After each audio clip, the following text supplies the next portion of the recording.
party on Color Your Plate this Sunday evening at 7. 4 contestants must create a gourmet meal using every part of the ingredients they choose.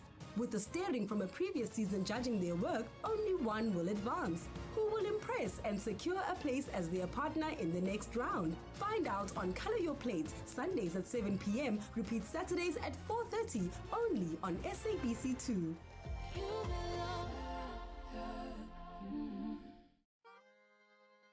When music meets nature, something unforgettable happens. Symphony by the Water, a world-class live music experience set against the breathtaking beauty of Midmar Dam, featuring the KZN Philharmonic Orchestra, Spogazi, the Black Labels, Saturday, the 7th of March, 2026. Day tickets from $150, evening tickets from $350. Tickets available at WebTicket and Pick n Pay. Symphony by the Waters, where sound flows. Exciting news. South Africa SABC TV Licenses has partnered with Capitec to make paying your TV license simple, affordable and accessible. If you're a Capitec client, sign into the app and click on Transact. Next, select Pay Bills, then click Pay At and enter your reference number to complete your payment. It's as easy as that. You'll receive instant SMS notification. Now you can keep your stories alive and your screens shining bright. TV licenses, pay yours, make a difference. Every day, Rand Water's underground pipelines run through servitudes across the country, carrying millions of liters of water to our communities. But when people build too close, it's called encroachment, and it's very dangerous. If a pipeline bursts, it can flood homes, destroy property, and in many cases, people lose their lives. That's why Rand Water marks its servitudes with blue and white beacons, a clear warning to stay clear and safe. When we protect Rand Water's servitudes, we protect our communities too. Rand Water, finding new ways. This February, love the shows that keep you guessing. Every case tells a story. Every clue brings you closer to the truth. From shocking twists to unforgettable investigations, Homicide returns with seasons 3 and 4, where justice is hard-won and nothing is ever simple. Because loving what you watch sometimes means leaning into the darkness. Homicide seasons 3 and 4, weekdays at 12 p.m, only on S3. Open up. As we celebrate 90 years of existence, SAFM takes you back to the voices that shaped a nation. Now leave the SABC and see the tower block lit up, 27 stories of light. Move from Auckland Park into the shadow of the Hillbrow Post Office Tower.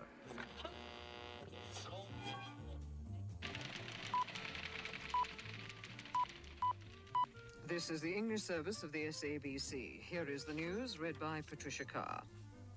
A member of the Planning Committee of the President's Council, Mr. Nick Truernicht, has been appointed chairman of the Council's Community Relations Community. 90 years of trusted voices. This is SAFM.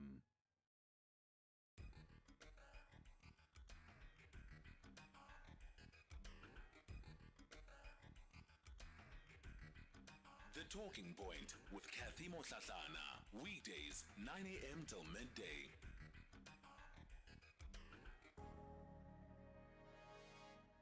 When you manifest utilizing my phrase, dream it, believe it, and achieve it, you are basically creating simple action steps for your life. According to medical news today, 95% of dreams are forgotten before we get out of bed the next morning. However, some of the greatest inventions were created in dreams. Hold on to that 5%. One turning point in my life that got me focused on manifesting my dreams was how I started my business. Now, I had been living in comfort for years. I knew ever since I was in elementary school, I wanted to run my own business, especially because I would sell my action figures to my peers higher than what I paid for. So fast forward to January the 1st of 2020, I got my shot to run my business. I had a dream that this beautiful African woman, very long, black flowing hair with dark, beautiful skin like mine, she came forward to me in the dream with kente cloth fabric. She waved her hands and she turned the kente cloth fabric into a kente cloth bow tie similar to what I'm wearing today. She dropped it. It fell on my head, in my hands, and in my lap. And I look out and I see all of these beautiful African people coming to me. I now know them to be my ancestors and my angels. They started dropping fabrics on me left and right, wrapping me into a fabric cocoon. I woke the next morning. I told my spouse, I said, I'm going to start a bow tie business. I believed in my dream so much so, I even hired my mother-in-law as my first employee. I would take orders to her by day on my way to work doing theater. By night, I would come back, pick up those bow ties, then go home, work in my studio, sewing and making those things happen. And I'm happy to say my business is still successful. But the kicker to this manifestation story is that 2 years after I had started my business, I went to visit my uncle in Alabama, and guess what? I saw a photo on the wall of the woman from my dream. Travis Ray is an entrepreneur and artist, starting us off on what is really this momentous day in not only the present, but in what many will write about as part of the historical moment and record and archive of the time that we are in. 17 after 9 o'clock. A very good morning to all of you. My name is Cathy Mohlahlana, and we'll be together until midday as we lead conversations that move us.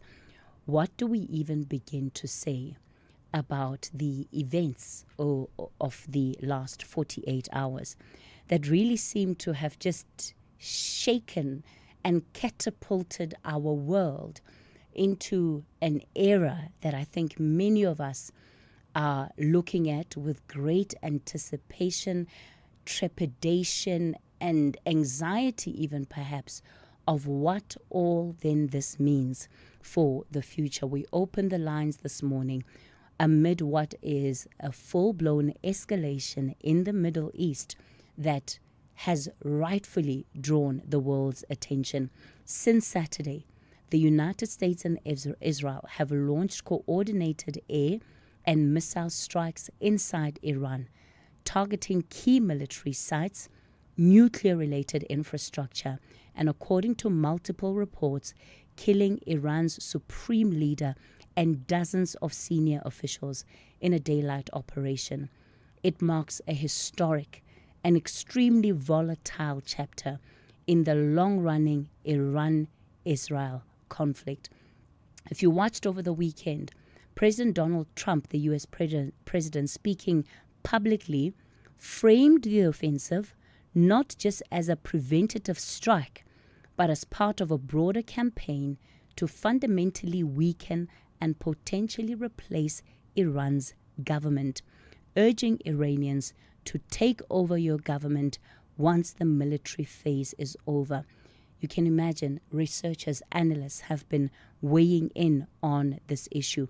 Some analysts believe that this signals a regime change objective that goes beyond disabling the weapons sites that have been flagged as a risk. And this is a goal, historically, which has been proven to be unpredictable. Where else can we look at where America has intervened in countries with the very same notion of regime change? Sometimes explicitly so, other times not so much. But what have been the effects? What have been the consequences of that? So as we speak, much of the airspace across the Middle East remains shut down. We have South Africans in the United Arab Emirates, in Qatar, in Iran, in Iraq, in Kuwait, and more, who are stranded, who cannot get out because flights have been grounded. The last time we saw this kind of disruption to global civil aviation was the COVID-19 pandemic. Airports in the UAE, including Dubai International, have now been suspended indefinitely. So we don't know when these travelers are going to get back home. Alongside this conflict is also what is really shaking markets this morning, and that is what is happening along the Strait of Hormuz. This is where roughly 20% of the world's oil supply passes through. With these ongoing naval confrontations and heightened risks, markets are already reacting. And any prolonged disruption is going to have an impact on oil prices. And the only place they're likely to go is up, unfortunately. So, for me and you, as South Africans, what does that mean? It has real consequences. It means that higher fuel costs,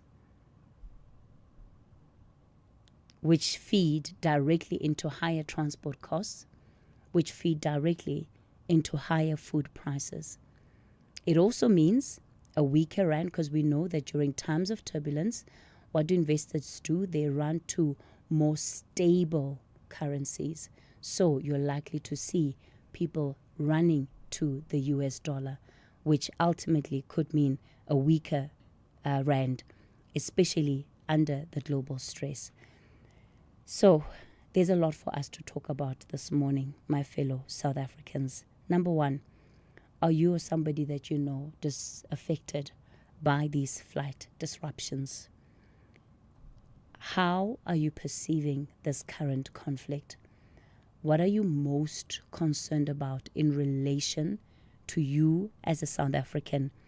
And I think most importantly, how will we as a country respond to this moment? What is going to be South Africa's diplomatic response during this time of global upheaval? I'd like you to please weigh in on all of these matters. We'll have the National Roundtable, and then we'll of course take you to the Madlanga Commission of Inquiry.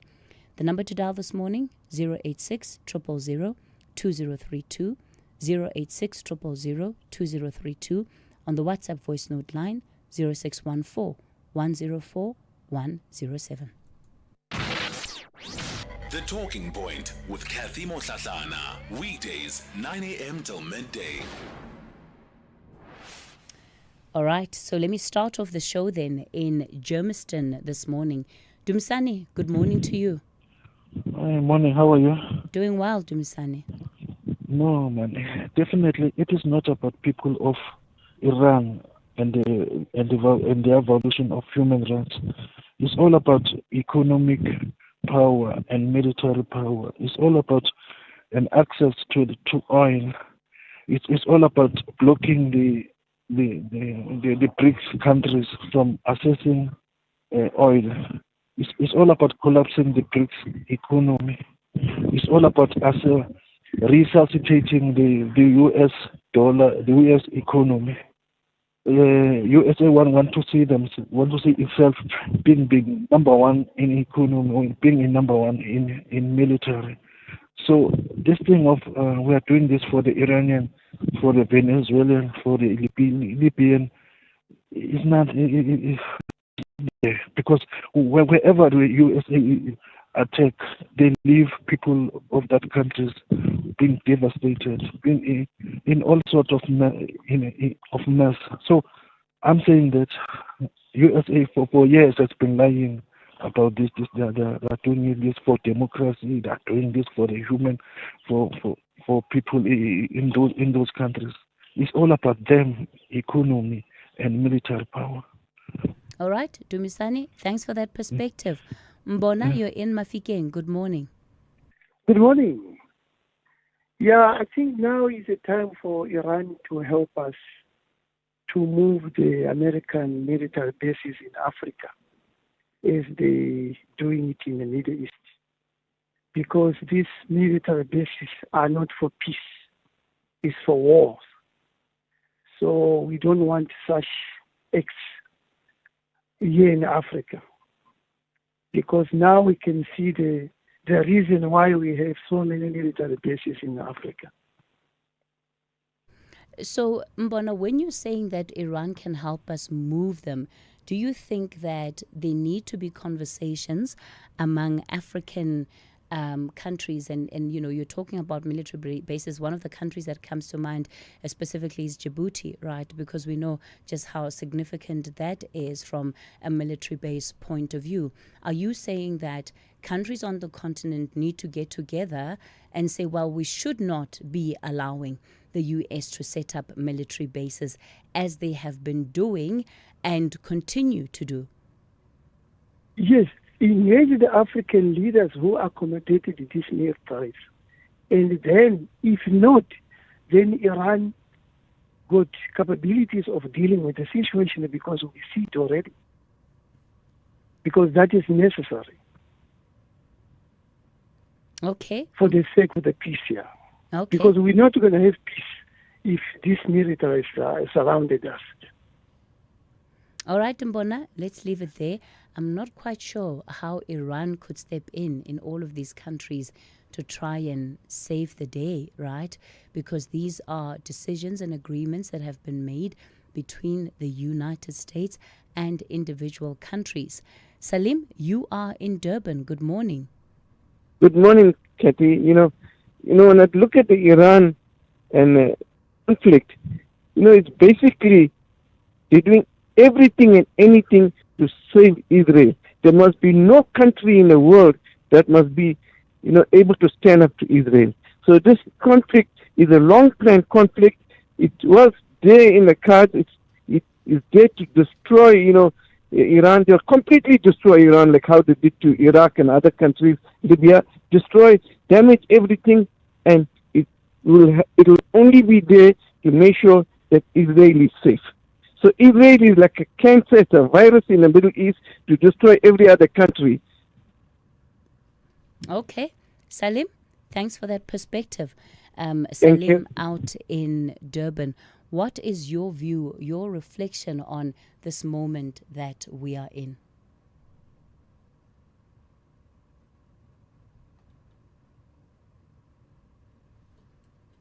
Regarding, hi, Oscar, this is Tato from Bloemfontein. Regarding our comment on what's happening in the Gulf area, I don't see why we should be commenting on anything. We have enough issues of our own. If we are going to go and comment on issues of things that are happening in the Middle East, what about the war in Sudan, where civilians are being massacred? What about the conflict in Mozambique, just right next door, northern Mozambique? What about the conflict in Ethiopia? What about the conflict in Congo? We have our own issues right here in Africa, but most of all, we've got our own issues right here in South Africa. So I don't see why we should be commenting about what's happening here. Best we solve what's happening here before we can think that we have an obligation to go and comment on what's happening outside. Yeah, look, I don't entirely agree with that. Because the global impact of this moment will have repercussions on us as South Africa, whether we like it or not. The minute the oil price changes, we are affected. We are in it. So we might seem like we are far from the conflict, which we absolutely are, but we will equally feel the impact of the conflict, perhaps even more so than we feel the impact of the conflict in Mozambique. That's just how the market forces play out, unfortunately. Those are just the realities. Jacques, you're in KZN. Good morning. Good morning, Cathy. How are you? Good. Cathy, I was just listening to your last caller, and I think I agree with him to a certain extent. What happens in Africa affects African countries, and more than that, I think it affects in terms of people that are fleeing their countries in terms of war or unrest, or basically when they're being persecuted. So I understand his point. I think from what I've understood from him, it makes more of an impact to us when countries within Africa are having conflict or having wars and sort of genocidal things happening. So it does affect us in terms of the amount of people that actually come to South Africa as immigrants, as refugees, as people that are coming into the country that way. And my other opinion was that with Salim saying, his rhetoric that the Israelis are cancer and whatever else, he must understand that everybody has an opinion. And even in Iran, there are people that do support what the Americans have done, and there are people that don't. At the end of the day, it's left up to them to rebuild their country. And I think we also got to be understanding in terms of we as South Africans. If we want to take sides and basically be politically correct or take a side in terms of a country that we choose, we should also, the people of South Africa should be beneficial to that sort of partnership. So if we say we are supporting the Iranians in terms of the Ayatollah being killed, then obviously we should have already negotiated oil or negotiated a currency exchange or a minerals exchange. But our country seems to have this opinion or our president seems to have this opinion that the people of the country don't actually have a say in what he says, but it's more in terms of a governmental departments that say what they want to, but don't understand that it affects the greater people or all South Africans when he says something and there's no basically benefit for the people that are on the ground. Okay, Jacques, let's leave it there. Jacques out in KZN. Well, it's time for the latest news update. This February. Good morning. In the headlines, Israel has launched a new wave of airstrikes overnight targeting Tehran. The widening conflict is impacting the region's aviation sector as well as the oil industry. The South African National Defence Union is demanding accountability after the Financial Sector Conduct Authority completed an investigation into the alleged misappropriation of 50 million rand from a fund meant to support South African soldiers. And the Justice and Constitutional Development Minister, Mamuluku Kubai, will today lead the national launch of the 30-year anniversary of the Constitution signing into law. The event at the Johannesburg Apartheid Museum will also launch Human Rights Month. For SAFM News, I am Anne Musa. This February, fall in love with food that tells a story. From bold new culinary stars to untamed destinations and unforgettable flavors. Gordon Ramsay brings passion, pressure, and purpose to your screen. Gordon Ramsay's Future Food Stars, Wednesdays 6 p.m. only on S3. Open up. S3. Bridget Masinga on SAFM. So we know that millions and millions of women in South Africa. Until we have a medical certificate, Mr. Mohlahlana is in contempt, and our idea when we discussed the matter amongst the three of us was to say, because he is in contempt from where we are sitting, we are going to have the commission initiate the necessary legal processes against him. It is purely because of the request that you have made that we will not immediately have those processes initiated. We will stand the matter down until Wednesday morning at 9:30. Of course, that is not for Mr. Mohlahlana to testify because another witness is scheduled to testify on Wednesday morning. Standing it down for Wednesday morning will be for purposes of considering what we should do about the fact that he is not here today. Thank you, Chair.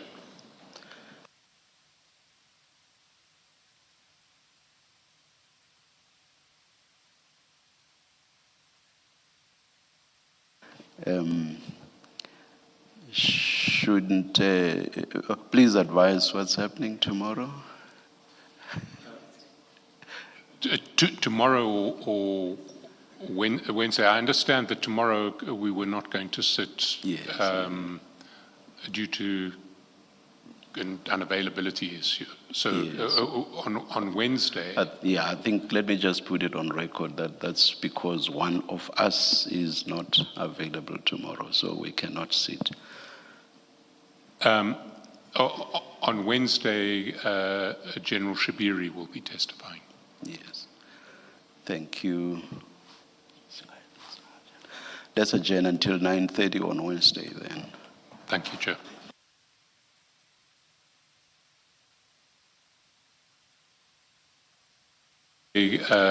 General Shabiri will be testifying. Yes. Thank you. Let's adjourn until 9:30 on Wednesday then. Thank you, Chair. All right, there we have it then, an adjournment at the Madlanga Commission of Inquiry. And one wonders, right, surely these adjournments need to be taking place a little earlier than on the day. How are they only finding out on the morning of the day that there's going to be no work that the commission is doing? And I'm saying this based on the fact that there is such a great investment, right? Think about newsrooms, the reporters they're sending out, the live trucks that they're sending out. So there is so much logistics that need to be arranged and managed around the sitting of the Madlanga Commission. And the fact that, it's on the morning of that, then it said, no, we're not sitting today. I think that it needs to be better handled and managed. So there you have it then. There will be no Madlanga Commission today. They will get back to their business on Wednesday. So we'll continue then with the open line here on your National Round Table. I'll be taking your calls on 086 000 2032 is the number to dial. 086 000 2032. On the WhatsApp voice note line, you can send those WhatsApp voice notes and text messages to 0614 104 107. And on X, it's at SFM Radio. The hashtag there, SFM Talking Point. I really would also want to hear from family members, relatives of those who are grounded abroad, who cannot make their way back home right now. What is the communication that they are sending through to you? What is their experience and how are they keeping safe? All right, so we'll take your calls in a moment. Let's take a quick break.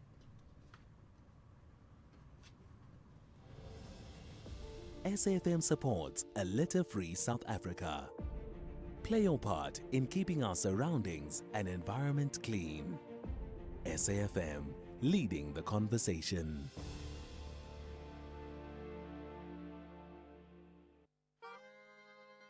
When music meets nature, something unforgettable happens. Symphony by the Water, a world-class live music experience set against the breathtaking beauty of Midmar Dam, featuring the KZN Philharmonic Orchestra, Spogazi, the Black Lapels, Saturday, the 7th of March, 2026. Day tickets from 150, evening tickets from 350. Tickets available at WebTicket and Pick n Pay. Symphony by the Waters, where sound flows. Cathy Mohlahlana on SAFM.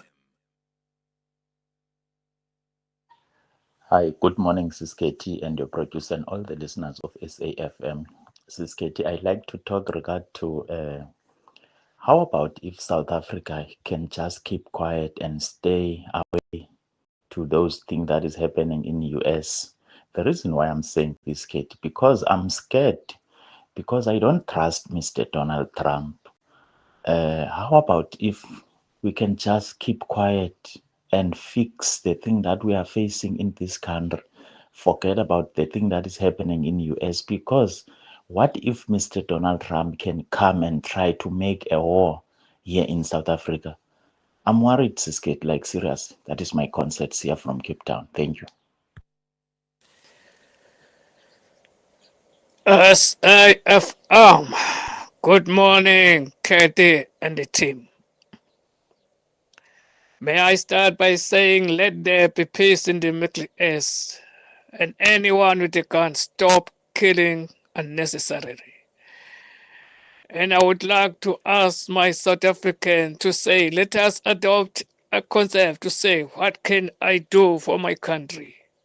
What is a way forward? What can I do individually? What can we do as a team?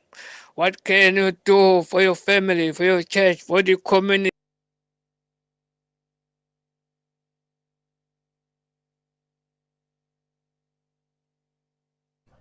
All right, let's continue the conversation. And just a note to our listeners, please do not try and call the WhatsApp line. Please do not try and call the WhatsApp line, as that does disrupt us, especially when we are playing voice notes. You can send your WhatsApp voice note messages and your text messages on the WhatsApp line. That's 0614 104 107. But do not call us on that line. If you want to call us, use the studio line on 086 000 2032. Nazir, you are in Johannesburg. Good morning. Good morning, Cathy. How are you doing? Doing well, Nazir. Cathy, you know this Iran war that's going on now, U.S. and Israel attacking Iran. This is all for resource acquisition. If you have to see what America has done in the past when they wanted resources, because you just heard the speech by Donald Trump where he says they're the most powerful nation in the world. How we as the human race, we have seen the progression of weaponry. I mean, if you have to go back to Hiroshima and Nagasaki, America was the only country in the world that ever used an atom bomb. And then from there, we started advancing weaponry up until the stage now where we have nuclear warfare. So it means we as a human race, the whole world, we allowed America to get to the stage where they are right now. Because all the weapons and everything that they built, they needed our materials from the rest of the world to build it. And how they were getting it? They were giving us paper, printed paper with a promise to pay, and they were acquiring all our materials. In that regard, today we made them the greatest nation in the world. We're fortunate that we have other nations that are also to cook up nuclear weapons like Russia and other countries, because these countries now, America is frightened to tackle them because they know these countries have the same capability as they have. So it will be turmoil if they have to go and attack countries like that. But countries like our country, South Africa and all that, they don't have proper army, they don't have proper weaponry and all of those things. We are just like, how can I say it? We like meals. We are an open meal on a plate for countries like America to do what they want to do to the rest of the world. This is all because of that this war is going on. And then another thing is with the Israel-Iranian war, that's a religious war that's going on for centuries. Israel wants to be dominant in the religious sector. They feel they're an elite race, the Jewish race, and the Zionists feel that way, that all the other races are below them, so they can trample and do whatever they want to over all the other races. You know, Nazir, I think what you're absolutely right about is the conflation of issues in this moment, right? It really is a melting pot of a number of issues that, for whatever reason, has come into this explosion, literally, that we're watching unfold. And it's not about just one thing, but there are multiple things at play. Even if we look at a place like Lebanon, there have been ongoing strikes, in the southern parts of Lebanon for quite some time now. Of course, now escalated as a result of this particular conflict. Let me go to Vuyo in Cosmo City. Good morning. Morning, Cathy. I'm not going to ask you how you are. I know you well. Thank you, Vuyo. Cathy, just 2 quick points. I think my first point was more with our president. Our president honestly doesn't engage the people of the country, the people that he leads. He just gives us a message. I've done 1, 2, 3, and we are so disconnected with the president. And I feel that maybe to the next coming president, because I'm sure the president of this term, he really won't change. So I think just to get buy-in from the citizens, people would rather keep someone who they can, if I can engage with you and keep you accountable, then there's a better buy-in. Honestly, there's and that's my biggest issue with our current president. And I think it's been. Can you guys hear me? Yes, I can, Vuyo. Sorry, I'm getting cut by a call coming in. No. And then just the second point was just that we are running up and down now. Speaking of the war that's happening, or the potential war that's about to happen, guys, is there no oil in Nigeria? Did they not recently find oil in Namibia?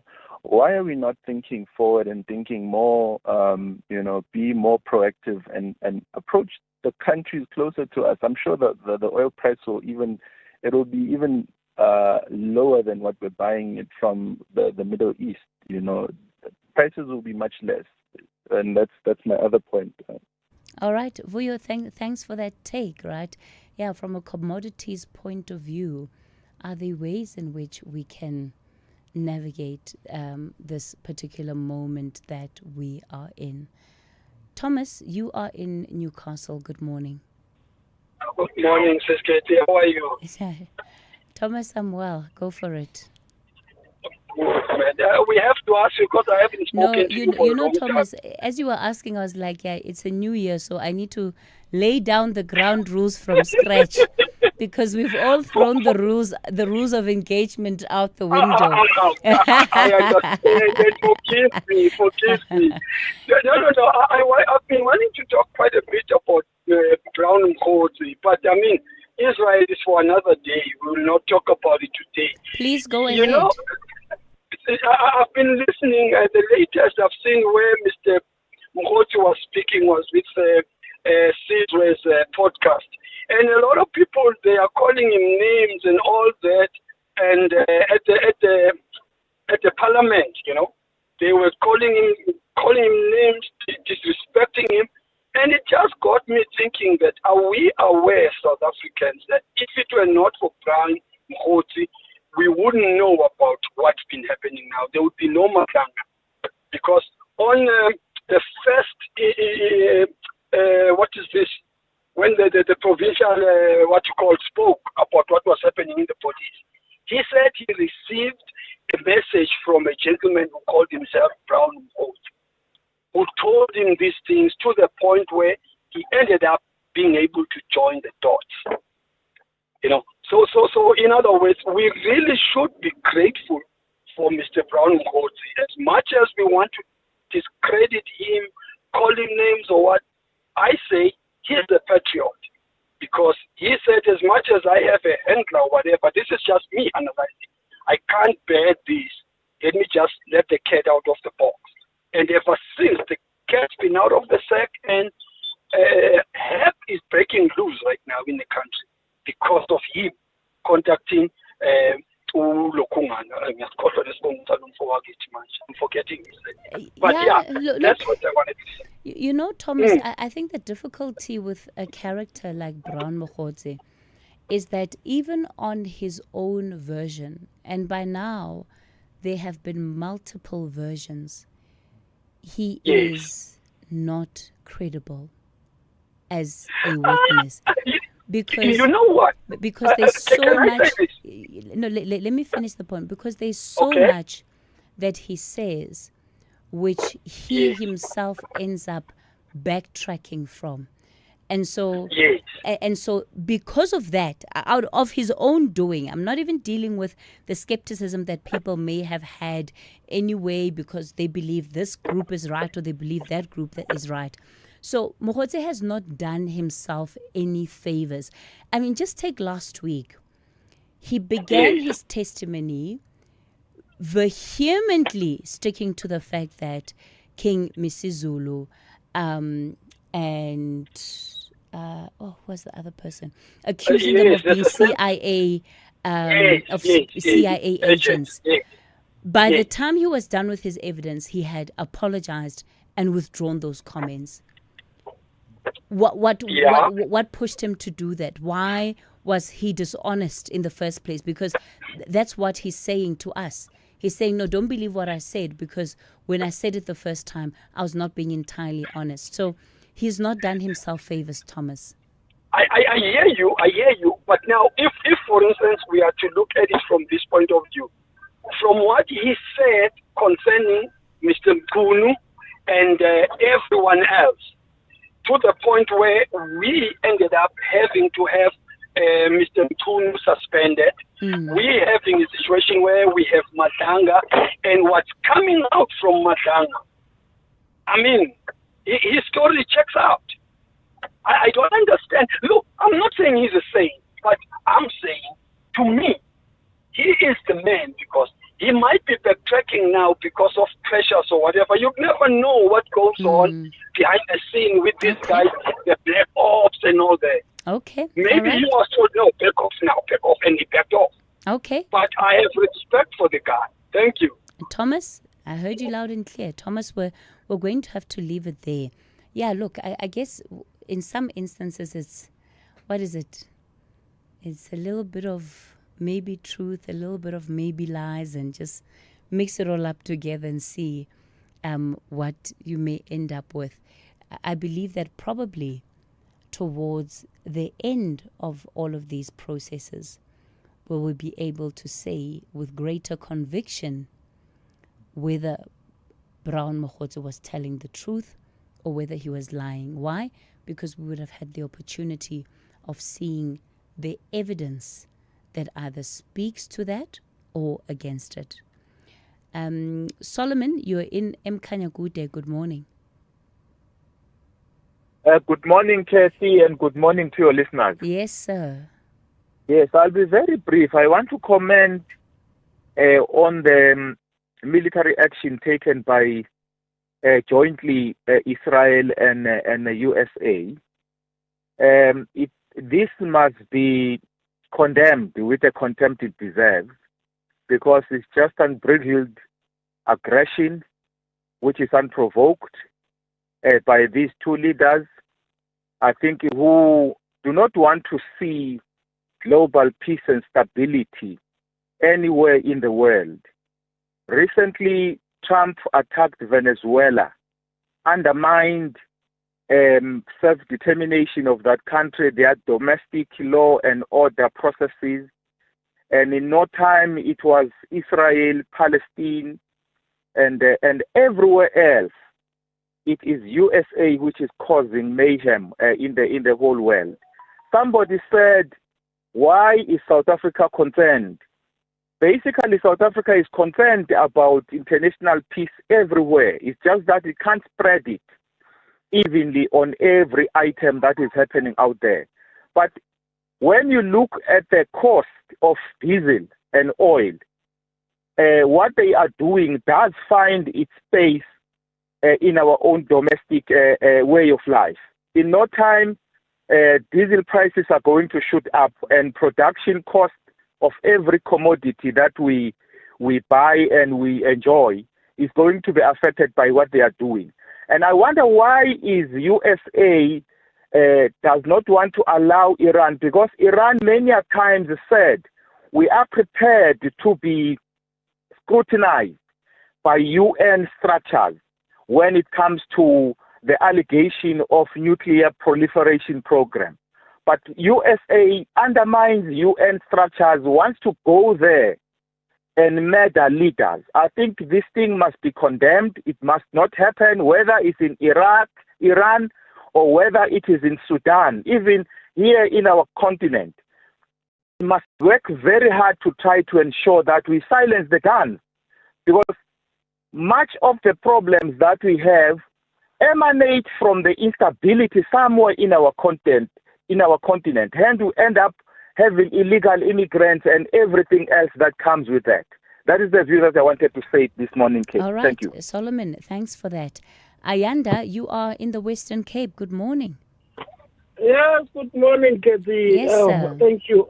I liked your analysis, even though I'm not going there with Brown Mokgotsi. That could not even, his evidence, that could not even make sense. I once heard you saying at the beginning, it maybe you are facing bad against West. Maybe you are starting to change now, but I'm not there. Cathy, I once made a call here. Last week, I don't know when it was, or the other week, you had an NMC from Eastern Cape. How I wish you had the Premier himself, because that's where I am concerned. I even made a suggestion maybe about what Panyaza Lesufi made in Gauteng, because where I come from, police visibility is zero. When you see a police van, you know something bad has happened in rural areas. There are no police stations, they are very far. It's the crime, elderly are being raped and everything. Every year it's happening. The drugs are being sold freely. And maybe I even made this suggestion. How about him establishing this unit that Panyaza did for the people of Johannesburg? There was a caller last week who came in and said we are comparing Eastern Cape with these places that we are staying with, such as Gauteng. I wonder why we cannot do that, because the budget is one from Pretoria. How about him establishing these units? Because even those police forums that are there are highly infiltrated by these people who are stealing our lives. So when we grew up, some of us went to school, our fathers would sell a cow or sheep, whatever. So our economy was not so bad. We were not depending on grants until what we call the stealing of cows and everything, livestock theft, whatever you call it. So now we are poor because of crime, and is doing nothing about it. Our women are raped, our children are raped. It's not easy to stay there anymore. So I would love to have him here to say what plans does he have to address these things that we see on cutting edge. Okay. We only hear him reacting, especially we know somebody must be killed there, that area, a community and everywhere. Somebody must be killed, a woman is killed, so-and-so is killed and raped. So there is nothing, there is only reaction for that particular moment. How about he establish this unit and he will be addressing two things, not just a crime. Youth unemployment, because people are going to be employed with a lesser price than police, I think it's cheaper. So in that way, the crime is dealt with. I would love you to have him. That's what I want to do. I said this on Tulas, and I even said we will call them Mama Oscars as we are calling them Mama Panyaza and Gauteng. Okay, thank you, Jeffrey. All right. All right. Yeah, look, I think that there was a commitment from the Eastern Cape Provincial Government to continue the conversation that we started last week, Friday. Yeah, I mean, it was just, even for me, sometimes I think I have a sense of what the feeling of people in different regions of the country on some issues, not on all issues, on some issues are. So, of course, one never expects an easy time for officials of provinces like the Eastern Cape simply because of the state that the province is in. But I certainly did not expect the extent of dissatisfaction that would be aired on the radio, at least not even to the point where people were not interested in hearing anything related to the state of the province addresses and the plans that the government had. I think the resistance to that, the fullness of the resistance to that, I did not anticipate. Marcus, you're in Lesfontein. Good morning. How are you? Doing well, Marcus. Go for it. These conflicts, wars, and everything, those people who are going to get affected more is the innocent citizens who even don't have money for living because they are poor. And if the leaders there, they are causing some conflict, then the war they start a war there. Those who are going to suffer the consequences are the citizens of those countries, because they are going to lose their lives because of the conflict. We cannot just take it easy, because even South Africa is going to get affected, because all the foreigners, they are going to run away when they come to South Africa in our country. Okay. It's very painful. It's very painful. Yeah. Marcus, unfortunately, we don't have that great a connection Yes, with you. Yeah. So we're going to have to leave it there for this morning. I hoped that we'd have a better connection so that I can give you just a bit more time to make the point that you've wanted to make on air this morning. All right, so we're going to then continue with the conversation on the talking point. As you have heard, there is no Madlanga Commission for today. They will be back on Wednesday. So that means that at least for tomorrow, we will resume with normal programming. For today, I see producers running up and down. So I'll let you know what's going to come up in the next 2 hours of the show. For now, it's 10 o'clock. Let me hand you over to the news desk.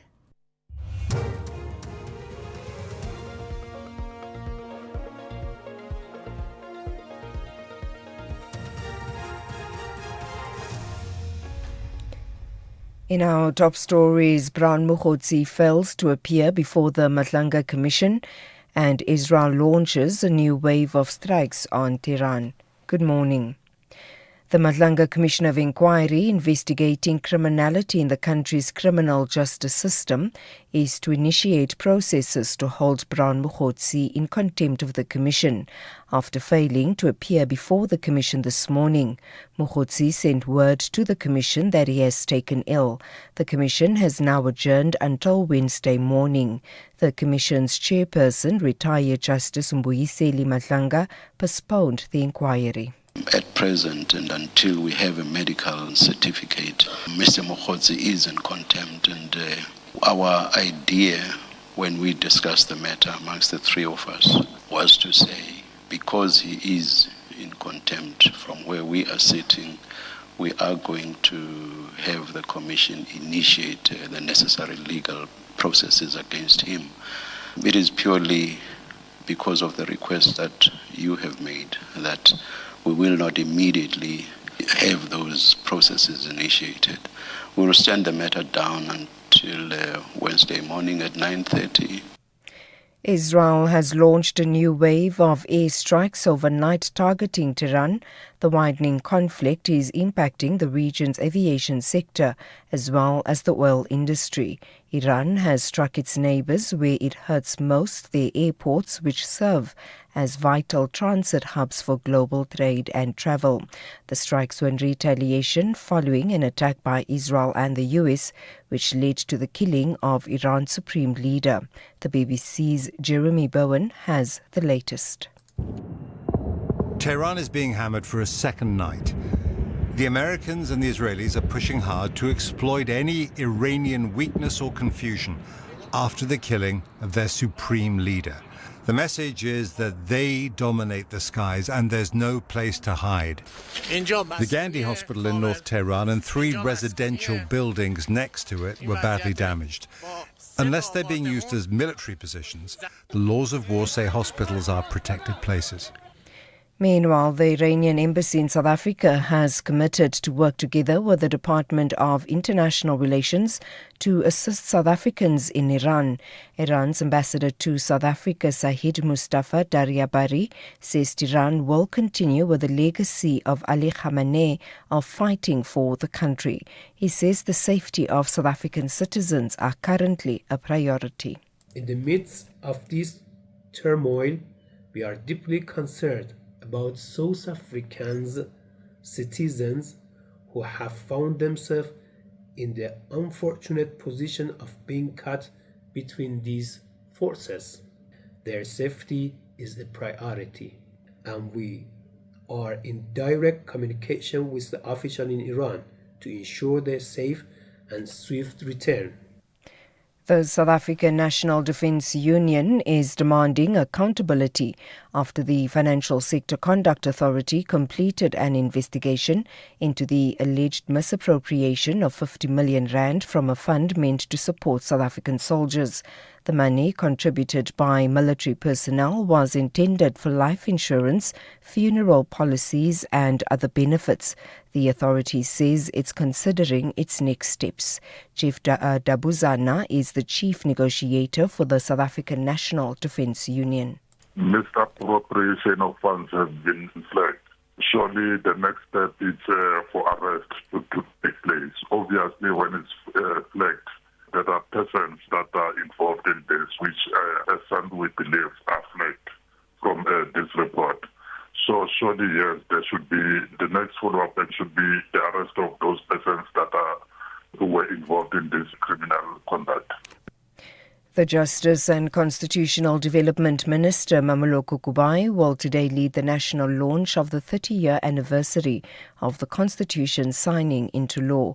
The event at the Johannesburg Apartheid Museum will also launch Human Rights Month. The Constitution, which has been in effect since February 1997, reinforces South Africa's democracy, marking 3 decades of progress. South Africans for Constitutional Reforms chairperson Prince Mtombeni. The Constitution remains one of the most significant achievements of our democracy transition. The real question at 30 is now whether it mattered, because it did. But whether it is fully delivering for citizens today, that's the question. But the Bill of Rights transformed South Africa, political and human rights, as well as equality before the law. Those gains are real and historic. But many socio-economic rights remain aspirational for millions of people. Access to quality education, housing, healthcare and safety. The lived experience does not match the constitutional promise. Recapping the top story, the Matlanga Commission of Inquiry investigating criminality in the country's criminal justice system is to initiate processes to hold Brown Mokgotsi in contempt of the Commission after failing to appear before the Commission this morning. For SAFM News, I am Anne Musa. This February, love staying informed. As your day winds down and the evening begins, Primetime News moves to a new home. Weekdays at 6 p.m. The stories that matter, the context you trust, the news that connects you to South Africa and the world. Because loving what you watch also means trusting what you hear. Primetime News airs weeknights at 8 p.m. only on S3. Open up.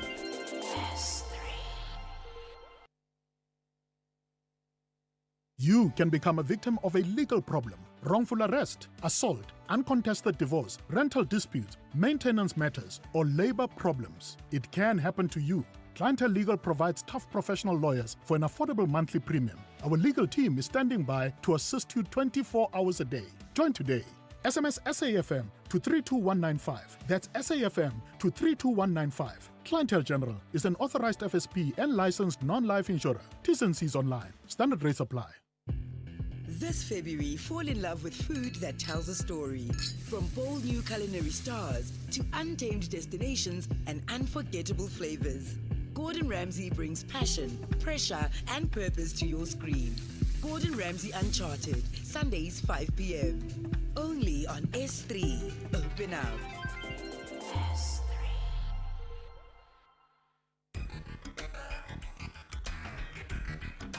The Talking Point with Cathy Mohlahlana. Weekdays, 9 a.m. till midday.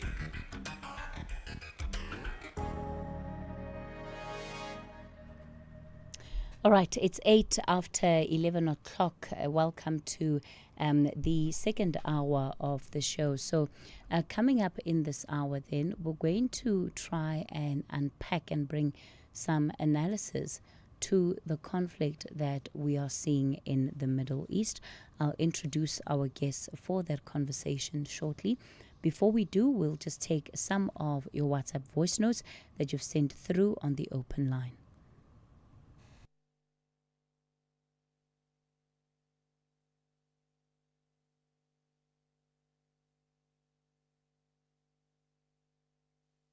Good morning, Cathy. This is Makwara Shinyazo from Thoyando. You know what, Cathy? It's very sad fact that these BRICS countries, this bloc, they had to watch their partner, Iran, being bombarded, being destroyed by the enemies. They should have offered any help or to assist Iran, in order to stop these aggressors, Netanyahu and Trump. But unfortunately, is that this bloc is just an economic bloc. It's not a military alliance. I think it is time now for these blocs to up their game and become a military alliance and operate just like NATO. Imagine if this bloc would be operating like a NATO. They will become very unstoppable and resist an aggression.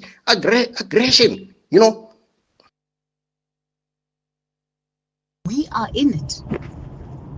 Good morning, Cathy. Aaron here. Those who say don't comment on Middle East, we've got our own issues in Africa, especially in South Africa. I don't understand.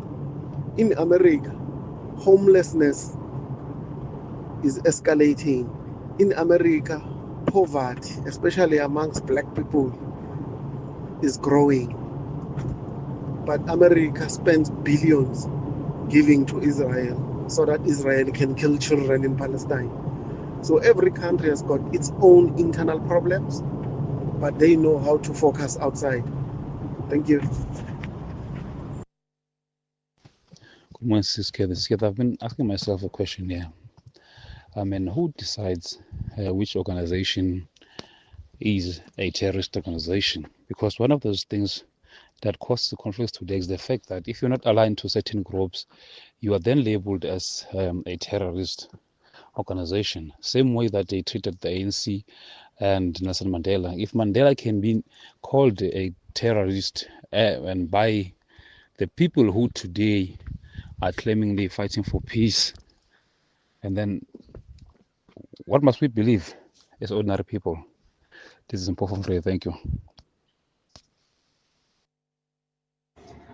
Good morning, Ausketi, Lennon Khwedi. Ausketi, as long as Donald Trump is still a president of America, there won't be peace in the world. There won't be peace in the world because the man has got total disregard of human life. And the man is so proud of bullying every other country that have resources, that have communities that he needs to take over. Like Iran, he wants to take over the oil. That's nothing else that he wants from there. And he's been supportive from the getting support from the apartheid state of Israel.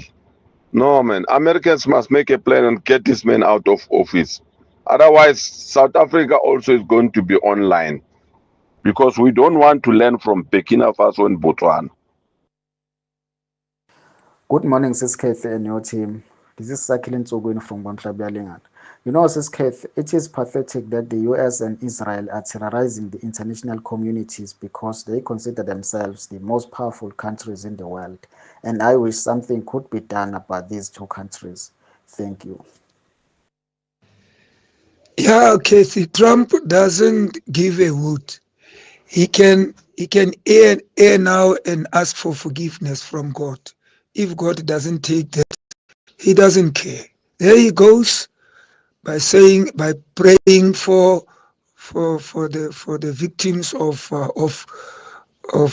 the families of the victims of the war out in Iran, praying for them, whilst he himself is a destroyer. He attacks. He's the man behind all these distractions. Oh, yeah, thanks, Cathy, Willie, and Kuma. All right. Thanks for all of those WhatsApp voice notes that you've been sending through to the show. Of course, you can continue to do that on the various conversations we're having this morning. The number to dial 086 000 2032. On the WhatsApp voice note line, you can send your text messages and voice notes on 0614 104 107. So in a moment then we will unpack what all of this means from a regional risk perspective. We look at the dimension or the angle that has been raised around regime change, and then we'll come back with bringing it home, but we'll do all of this through the expertise of the guests that we have lined up to pick up on this conversation. Yeah, the one thing I haven't spoken about this morning, Ish, and some of you have been raising it, but I've been conveniently avoiding it, is about, apparently there was a game this weekend. I know nothing about it. I hear by word of mouth. I don't know what was happening this weekend. I was watching international news channels getting updates on the conflict in the Middle East. So please don't come here with any other stories outside of that. But yeah, some of our listeners are talking about terrible things that happened in South Africa this past weekend. I don't know where they were happening, but I just feel like, do I acknowledge what happened? Do I acknowledge what happened? There's word on the street that there are good things that happen for some people and there are bad things that happen for other people. And that's all I will say on that matter. Read between the lines. Okay, so the Israeli Defense Force has confirmed launching another wave of strikes on Tehran, while Iranian officials say at least 153 people, including children, have been killed following a reported strike at a school. The numbers, of course, are increasing as this conflict escalates. Let's listen to this report by the BBC's Joan Wood, that gives us a roundup of some of the events over the weekend. Even amidst the heaviest US airstrikes seen in decades, they came out in huge numbers. Regime supporters on the streets of Tehran, mourning the death of the man who had been Iran's supreme leader longer than many will have been alive. This was the compound of Ali Khamenei, the 86-year-old cleric, utterly destroyed. He may have been frail, here in one of his last public appearances, but he was the embodiment of the Islamic Republic. The central figure in this repressive regime, but not its sole source of power. At first, Iran claimed he had survived, but in the early hours of this morning, this announcement on state TV. Imam Khamenei drank the sweet, pure draught of martyrdom and joined the supreme heavenly kingdom, the newsreader says. But not everyone in this country mourns his death. As the news spread, this was the capital, Tehran. Here, the western city of Shiraz.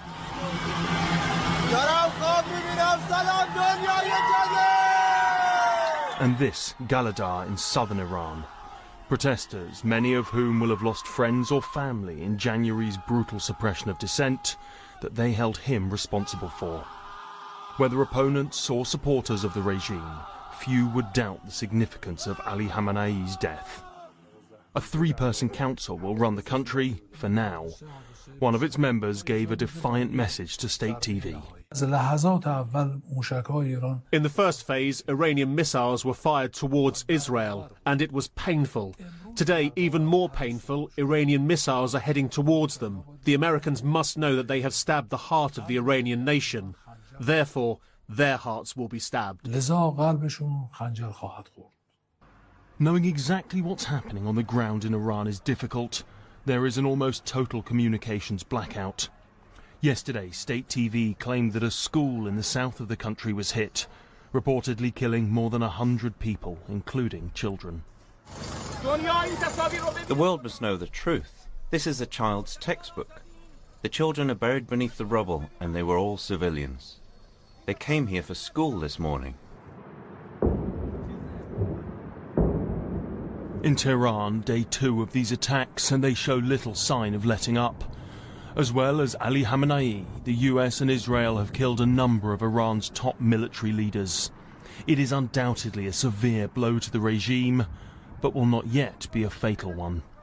Joe Inwood, BBC News.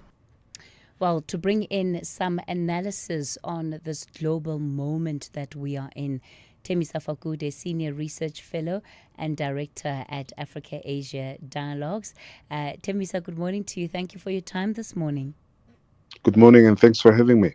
And Professor Patrick Bond is Distinguished Professor of Sociology at the University of Johannesburg. Professor Bond, good morning to you. Cathy, so nice to be with you and your listeners. And also those listeners who send voice notes. They're really on top of it. It's wonderful. Thanks for having me. Wonderful. I'm glad you enjoy the voice notes too, Prof. I'm glad you enjoy the voice notes. And I'm sure we're going to get more of them as our listeners engage on this conversation. So perhaps maybe let's start with laying down what is the context to the moment that we find ourselves in. Of course, if one were to look at it just from the perspective of what has happened in the last 48 hours, one can say that things seem to have just changed overnight. We went to bed, there was a relative calm, and then we woke up the next morning and it felt like shall I use the phrase, all hell had broken loose, at least in the Middle East. Thembisa, let me start with you. What has led us to this moment? And perhaps if you were given an opportunity to argue that in fact things did not just change overnight, that perhaps they have been building to this moment, what is it that we could look at as signs of that? Well, there's been a build-up of military presence in the Gulf, whilst negotiations mediated by the Omanis were taking place between Iran and the United States. Donald Trump has been beating the war drum ever since.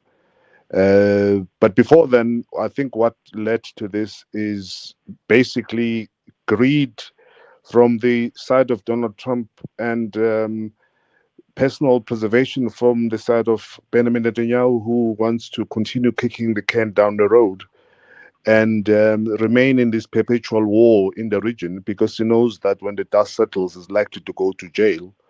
On the other hand, Donald Trump is keen on extracting as much oil as he can from these countries, including what he did in Venezuela. So he's trying to do the same in Iran by putting a friendly government that will concede to his demands and his personal objectives. We were told when the negotiations were taking place that they were trying to stop Iran from producing a nuclear weapon. We know that that was not true, because now they're talking about the regime change. So the whole point is about killing the leadership in Iran, including Ali Khamenei, and replacing the leadership with a friendly government. Trump has been open, including Benjamin Netanyahu, that the Iranian people must seize the moment, take the opportunity to replace the current government. But alas, what we see happening is strong retaliation from the government of Iran. They've been targeting all the U.S. military installations in the region, including those in countries such as Qatar, Bahrain, Saudi Arabia, United Arab Emirates, and Jordan. And they've been successful in doing so, including Kuwait.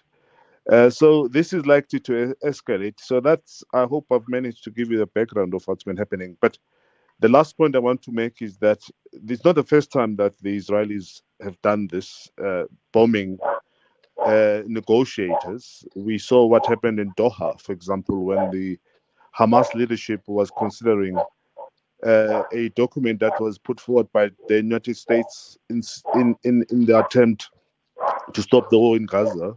Israelis went on to bomb Doha in Qatar. And in June last year, they did the same when the Iranians were negotiating with the Americans. They went on to bomb Iran. Now we're seeing something similar. So there's not going to be trust henceforth from the Iranians in terms of negotiations. We've heard not long ago that Donald Trump that he is willing to negotiate with the Iranians, but I doubt if the Iranians will take the opportunity, having been betrayed so many times before. Professor Bond, your take? Full agreement, Andy. That's really well put. And I think the only addition may be that there's a history. 1953 is when both MI6 from Britain, the Secret Service, and the CIA got together to overthrow Mohammed Mossadegh, who was the prime minister, on behalf of their oil company, first British Petroleum, and then a lot of others, using the Shah of Iran, were able to secure this both the major outflow of oil, but also control of the Strait of Hormuz, and that's the crucial geographical feature. I'm sure Tim agrees.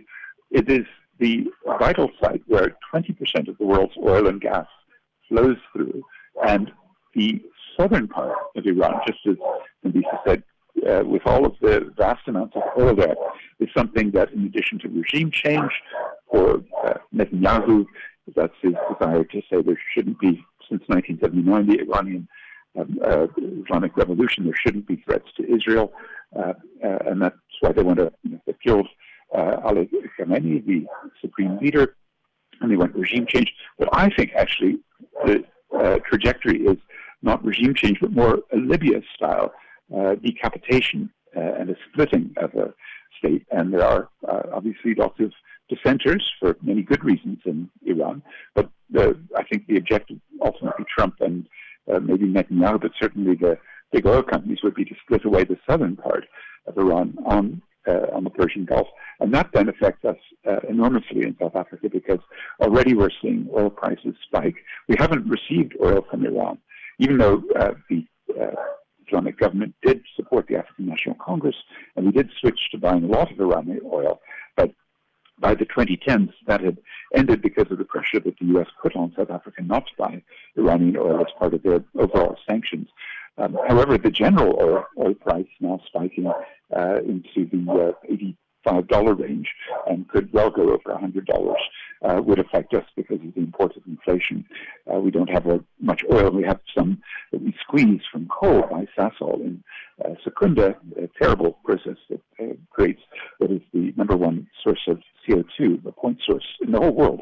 Secunda, through squeezing coal and Mozambique gas to get some oil. But basically, we, like many countries, are going to be now subject to imported inflation. It could, on the other hand, lead to some rising coal prices.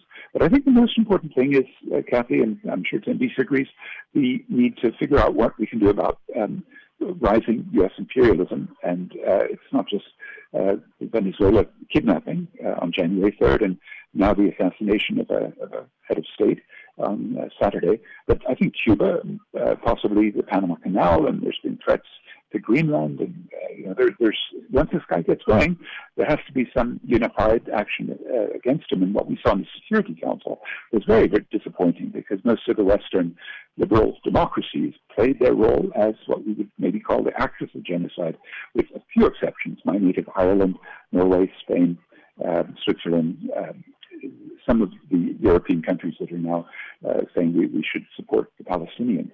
It's a pretty lonely situation if you want to go into the Security Council, into the UN, and say, leaders of the world unite against this kind of imperialist and sub-imperialist power from U.S., Israel, and I would add the UAE, Egypt, which are both members of BRICS, Brazil, Russia, India, China, South Africa with their expansion.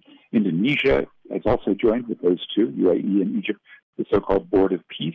This could be one of the big splits, both in BRICS, partly because, India also, last point, has a leader who last week addressed the Israeli parliament, the Knesset, and was very favorable to Netanyahu. That's Narendra Modi. He's hosting the BRICS in September. So all of these are factors I think we're all watching carefully with a lot of nervousness, and hoping that we get more from the South African government, just the mild-mannered statement. All right, so we'll get to the South African angle of it a little later in this discussion. Tembisa, we have seen the strikes in the region, right, by Iran against some of the Gulf states. Help us understand the strategy. Of course, we have many South Africans who are expats in those countries who work in Dubai, in Qatar, in Kuwait, in professions such as teaching, such as nursing, the medical field, and all others, right? Because they have found better opportunities there. And I'm thinking that some of their family members, their loved ones, would want to understand why these countries are now suddenly the target, or why they're being drawn into this conflict. Well, first of all, these countries were regarded for a very long time as the safest countries in the world. But overnight, they've become the most dangerous countries in the world. And the reason why that's the case is because most of these countries, if not all, host the American military bases. Qatar, for example, where I lived for a very long time, has got the largest military base called Al Udeid US military base. And Iran has said in the past that if anything happens in terms of US or Israel attacking Iran, they were going to retaliate and they were going to target those installations in those countries. And this is what we see happening at the moment. They've targeted Qatar. Apologies for interjecting. I want you to pause it there with that thought. I do want us to come back to this question because I think it's absolutely important that we understand what is also driving Iran's response strategy in this moment. For now, it's 10:30. Let's take the latest news headlines. Good morning. In the headlines, the Matlanga Commission has found that controversial businessman Brown Mokhotsi is in contempt of proceedings this morning and will thus initiate legal proceedings against him. Mokhotsi, who was meant to testify at the commission, was a no-show due to ill health. A 33-year-old man has been arrested on the Cape Flats for alleged drug dealing after police officers confiscated drugs with an estimated street value of more than R1 million. And Israel has launched a new wave of airstrikes overnight targeting Tehran.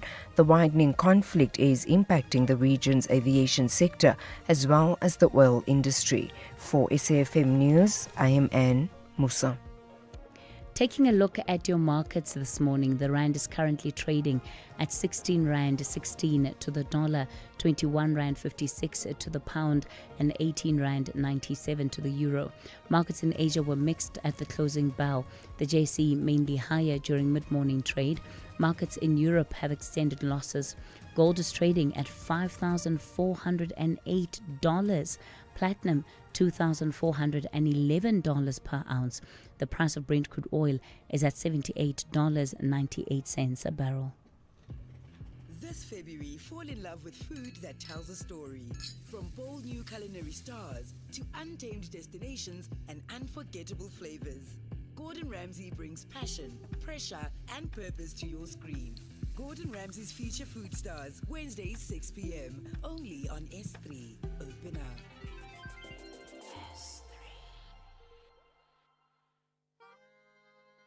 When music meets nature, something unforgettable happens. Symphony by the Water, a world-class live music experience set against the breathtaking beauty of Midmar Dam, featuring the KZN Philharmonic Orchestra, Spogazi, the Black Lapels, Saturday, the 7th of March, 2026. Day tickets from $150, evening tickets from $350. Tickets available at WebTicket and Pick n Pay. Symphony by the Waters, where sound flows. As the nation seeks answers, SAFM brings you live, uninterrupted coverage of Parliament's Ad Hoc Committee investigating allegations made by KwaZulu-Natal Provincial Commissioner, Lieutenant General Nhlanhla Mkhwanazi. You can also stay up to date with the Judicial Commission of Inquiry into criminality, political interference, and corruption in the criminal justice system. Stay informed, stay connected. Tune in live on SAFM 104 to 107 and follow the coverage across our digital platforms live on Facebook, X, and YouTube at SAFM Radio. SAFM, leading the conversation. conversations that move us.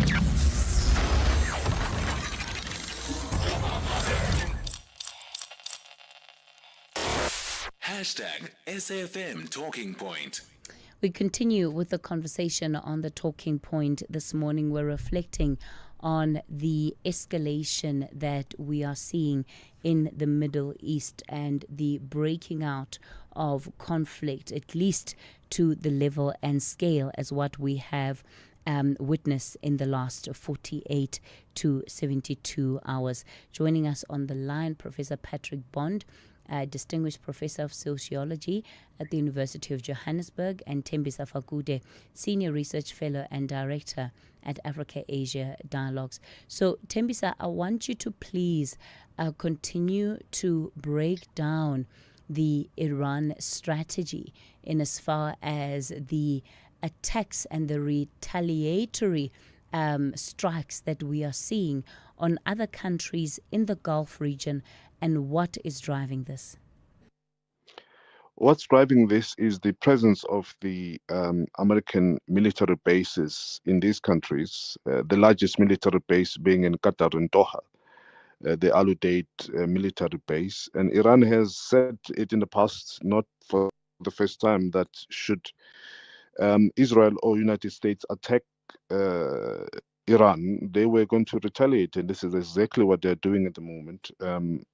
Retaliating and hitting those installations in these countries. Unfortunately, of course, this has impacted on the airspaces, both in the United Arab Emirates, Dubai, and in Qatar, Doha, two very important hubs in terms of commercial aviation. And as a result, it has been disturbance in terms of commercial flights to various countries in the world. And this has created and caused a lot of havoc in that part of the world. So the short answer is the reason why Iran is attacking these countries is because they host American military bases, which is the country that has currently aggressed Iran together with Israel. When one looks at it, Thembisa, as you have pointed out, that perhaps part of the expectation would be that it would be the military bases themselves that would come under attack.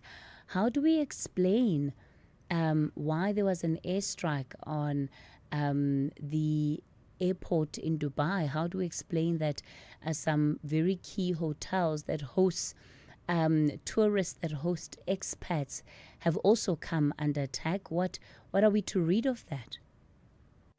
According to reports, that the destruction at the airport was due to falling debris from the rockets that were intercepted by both Bahrain and United Arab Emirates. So it was not a direct hit at the airport.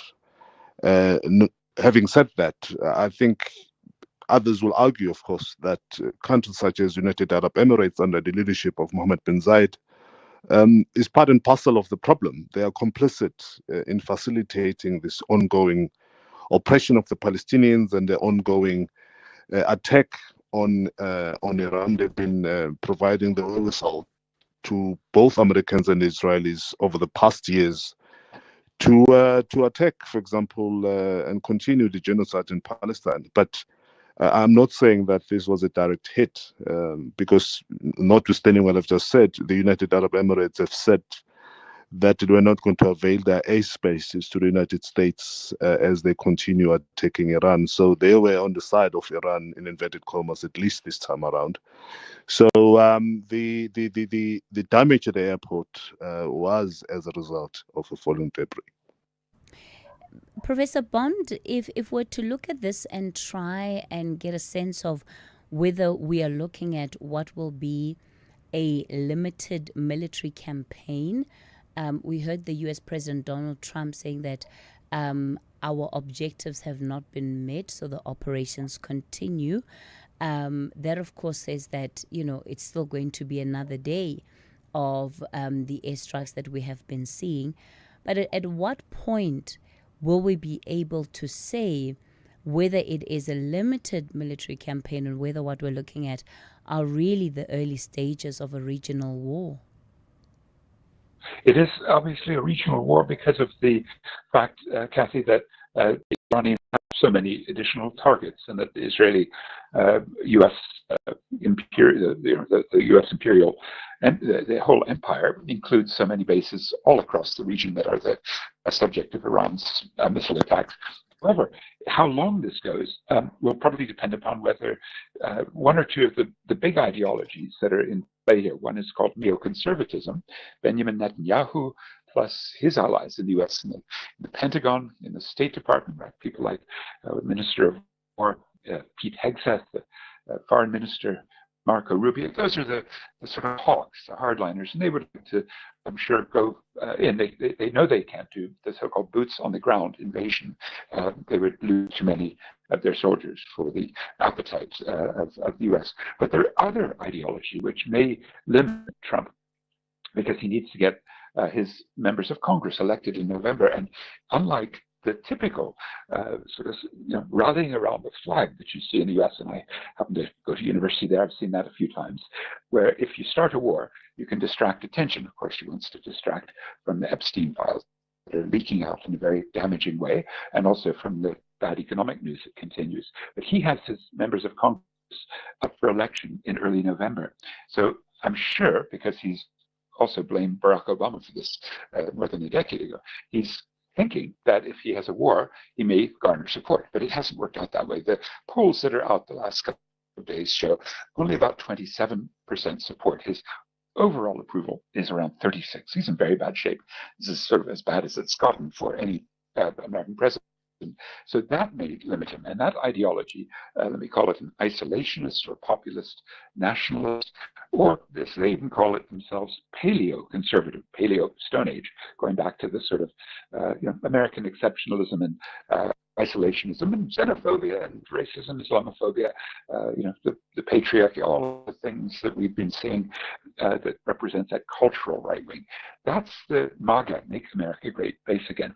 Let's see if they're going to do any kind of rebellion led by Tucker Carlson, their major voice at the moment, who, when he was in Israel just last week, interviewed the U.S. ambassador and got some extraordinary concessions that no one in that MAGA base likes.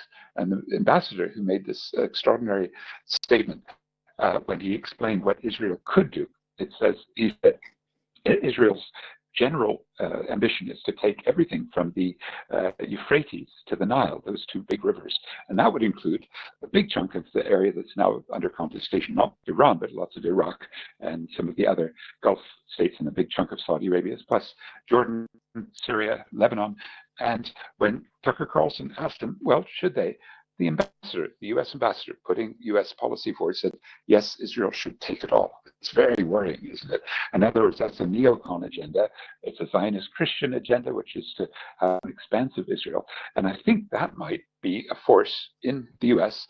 With Mike Huckabee simply articulating it that will really empower Benjamin Netanyahu to do even more and to try to make this a much longer lasting war. Sure. Terribly tragic, but I think the forces.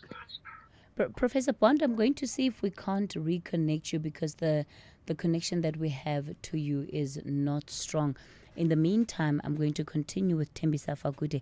Thembisa, this idea of a greater Israel, let's speak a little bit about it. And because at the heart of it, really, it goes to the intent of why this conflict has escalated in the way that we are seeing. And we know that regime change is one of the objectives that has been put on the table by the U.S. President Donald Trump. But we've seen this before in the Middle East. How much of a risk is this idea of regime change? And what are the kind of results it has led to historically? Yeah, it's a very dangerous concept, which is perpetuated largely, at least outside Israel, by the so-called Christian Zionists. As Patrick said, it's about the current Israeli government or people occupying the entire Middle East, and this is based on the Bible, and the Bible does not necessarily, by the way, talk about the Jews, it talks about the descendants of Abraham. And now the question is, who are the descendants of Abraham? The Palestinians will argue that they're the descendants of Abraham. The Arabs will argue that they're descendants of Abraham. Many others in Africa will argue that they're descendants of Abraham. But the Zionist movement has politicized it and has claimed that this refers to the Jewish people. Again, who are the Jewish people? Are Jews a race or is it a religion? So it's a very confusing, long discussion that will take unpack.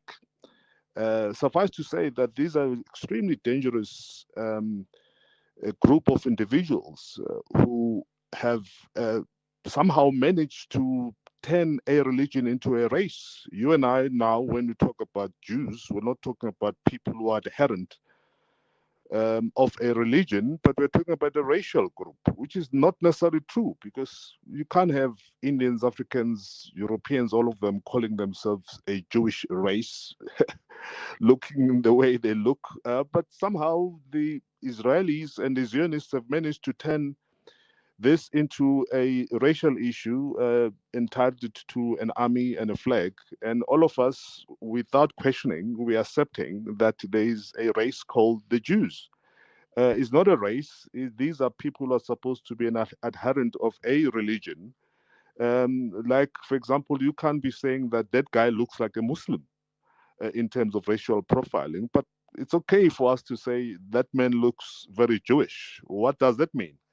And we say these things on a daily basis without really interrogating it. And we are falling into that trap of agreeing with these Zionist, dangerous, genocidal groupings that will kill, maim, and do as they please because they do believe that the biblical injunctions give them the right to own that part of the world and to do as they wish. And now they're supported by the likes of Donald Trump, who has gone on to present to them the wherewithal to continue with this genocide and kicking out of people of the land. You have a lot of Arabs who are Semites. It's easy for us, for example, whenever we are faced with accusations of anti-Semitism, to forget that Arabs, particularly those in what's known as Sham, Syria, Lebanon, Palestine, are actually Semites themselves. So this cannot be monopolized by a group of individuals who happen to be living in a stolen land in Israel. Semites are also people who live in Jordan. But many of us do not realize that when we accuse others of Semitism, of anti-Semitism. Anti-Semitism accusation is only reserved for people of Jewish descent, and forgetting that Arabs, including some people in Yemen and in some people in Sudan and Egypt, are also Semite. So it's a complicated discussion which has been politicized and is now used to steal people's land, to commit genocide, and unfortunately to paint one particular grouping of people who are the adherents of Judaism, some of whom have presented and provided the world with some of the greatest innovations in the world, given us, great art and creative productions and civilization. And you have a small group of individuals at the moment who are custodians of this religion who are throwing all of that out the window because they can do so. So it's a discussion that we can have, but it will take much more longer time than we're allocated. Professor Bond, my last question before I bring in our listeners then is going to be about the regional spillover and what then becomes the likelihood of escalation, in particular through proxies. So already we are seeing the likes of Hezbollah and potentially some of the militias in Iraq being drawn in. What becomes the stabilizing factor or the stabilizing force, especially if the response from the other parts of the world? I remember seeing the latest statement coming out of NATO and the European Union saying that they will be offering their military bases for the U.S. To launch attacks from, even though they will not be participating, they will be making those available? Yes, I think those are the right questions to, let's say, pose a broader landscape of political alliances. Certainly, Keir Starmer, Labour leader of Britain, is going to have a lot of protests because of the Cyprus base that already has come under attack from Iran, a drone attack there, minor damage. But more generally, Germany has always sided with Israel because of its past record is committing a genocide against the Jews, and so they lean over backwards to ignore Palestinian rights and support Israel. And then Italy has a very conservative leader, but she also faces an extremely activated citizenry. So I think this is what's going to be happening in the streets of Europe. Lots of protests in the period ahead. The protest against the U.S. consulate in Pakistan yesterday. 21 people were killed between Karachi, where the consulate was, and one of the northern towns where there were protests. So this is bringing the whole world into a sort of motion and awareness and expanding the gap between our leaders and ourselves. I think those of us who are very critical of both the U.S. and Israel on the one hand, and the failure of BRICS, and indeed all of our leaders, including President Ramaphosa and Foreign Minister Ronald Lamola, to actually get something of a more powerful deterrent to Donald Trump. And maybe that's where we'll start thinking in the minutes, hours, days ahead, how do we put pressure on Pretoria to do something like nonviolent critique of Donald Trump, such as the sanctions movement, BDS, that we have been arguing for against Israel. And I think it's time to ask, to really name Donald Trump as the leader of a rogue regime and start now isolating the U.S. All right, we're going to pause it there for now. We'll take a quick break, and I'm back with your questions, your contributions to this conversation. Cottagers are confident they will control the tempo at home and move the ball with purpose. And there's a chance for Raul. Is that handball? It's in the net. Raul Jimenez has done it again. Meanwhile, the Hammers arrive with power, pace and extra edge to conquer the London derby. Going forward towards Sojek! It's Thomas Sojek for West Ham United, not long after half-time. This is the Premier League. Be part of the derby that never disappoints. Fulham FC versus West Ham United on Wednesday, 4 March at 9 p.m. Live on SABC Plus and SABC 3. Proudly brought to you by SABC Sport. For the love of the game. With the ever-changing financial landscape, it can be difficult to make sense of all the moves at times. Join me, Jimmy Moyaha, on the SAFM Market Update with MoneyWeb, Mondays to Thursdays, 6 to 7 p.m, as we break down the key market trends, top financial stories, and smart investment insights, all in one place. It's everything you need to stay financially informed and ahead of the curve.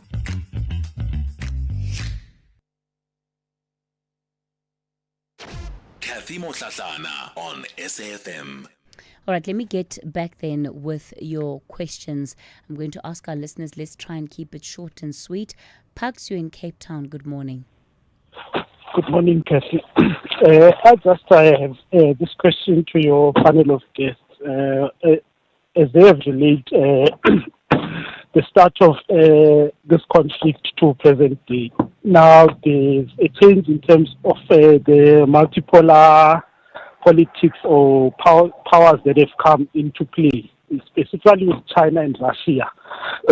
China gets most of its oil from Iran. Now, this may also be a power move on the side of America wanting to cripple China's economy in terms of oil supply, being it is one of the most industrialized countries. What is your take? What is the take of the panel of guests on that aspect? Great question, Parks. Mpho, you're in Randfontein. Good morning. Good morning. And the point I wanted to check with your panelists, whether the different alliance, which is the BRICS, can they help the situation in whether there's no military agreements or it's only economic agreements? I mean, you would expect that in a crisis like this one, your alliance will come in for you to support, but also to bring some equilibrium in the global politics. Otherwise, it is clear that Americans and the Israelis are with the hegemony of the global politics. All Can right. they comment? Mpo, thanks for that question. Let me add to that. One of our listeners says, "Hi, Cathy. Please ask your guests if there's a link between the Epstein files and Donald Trump regarding Iran and the Greater Israel Project." I'll give them an opportunity to answer that shortly. In fact, let me give them a chance to answer, and then we'll see if we're going to be able to squeeze in some voice notes as well. Of course, to you, our guests as well, if we can try and keep it as short and to the point as possible. Tembisa, let me give you a go at it first. Yeah, well, there is a link in trying to squeeze China's oil supplies or energy supplies, certainly. But at the same time, we need to remember that Donald Trump has decided that he was going to return back into use of fossil fuel in the U.S. industry and economy. So the Americans are thirsty for oil, hence their kidnapping of Nicolas Maduro in Venezuela to secure those channels of energy supply. So there is an element of truth to that. But of course, all of us don't reside in Donald Trump's and Benjamin Netanyahu's head. We don't know why they're doing this, but that's a credible argument, I think, one can bring forward. Regarding the Epstein files, certainly, there is again another link of trying to send us on a wild goose chase and concentrating on other matters while the story continues to unravel. BRICS, I think Patrick will be the best person to answer that. Suffice to say that I don't have much confidence in BRICS. One would have expected, for example, that when Trump came up with his trade tariffs, BRICS would have come up with a unified position.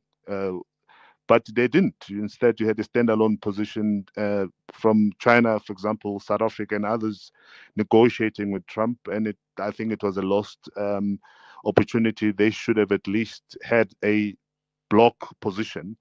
And when it comes to this particular conflict, I think it's only a pipe dream that we'll see BRICS tackling the United States and Israel as it is. Russia, for example, is struggling alone and fighting an unwinnable war in Ukraine. And you've got Iran and others. India is deep in the pocket of Benjamin Netanyahu in Israel. Narendra Modi was in Israel not long ago. So that's not going to be happening anytime soon. South Africa will never join anything like that because they also have their own challenges with both Israel and the United States. So you're likely to see this fought by Iran alone, and I don't see BRICS joining in. Professor Bond?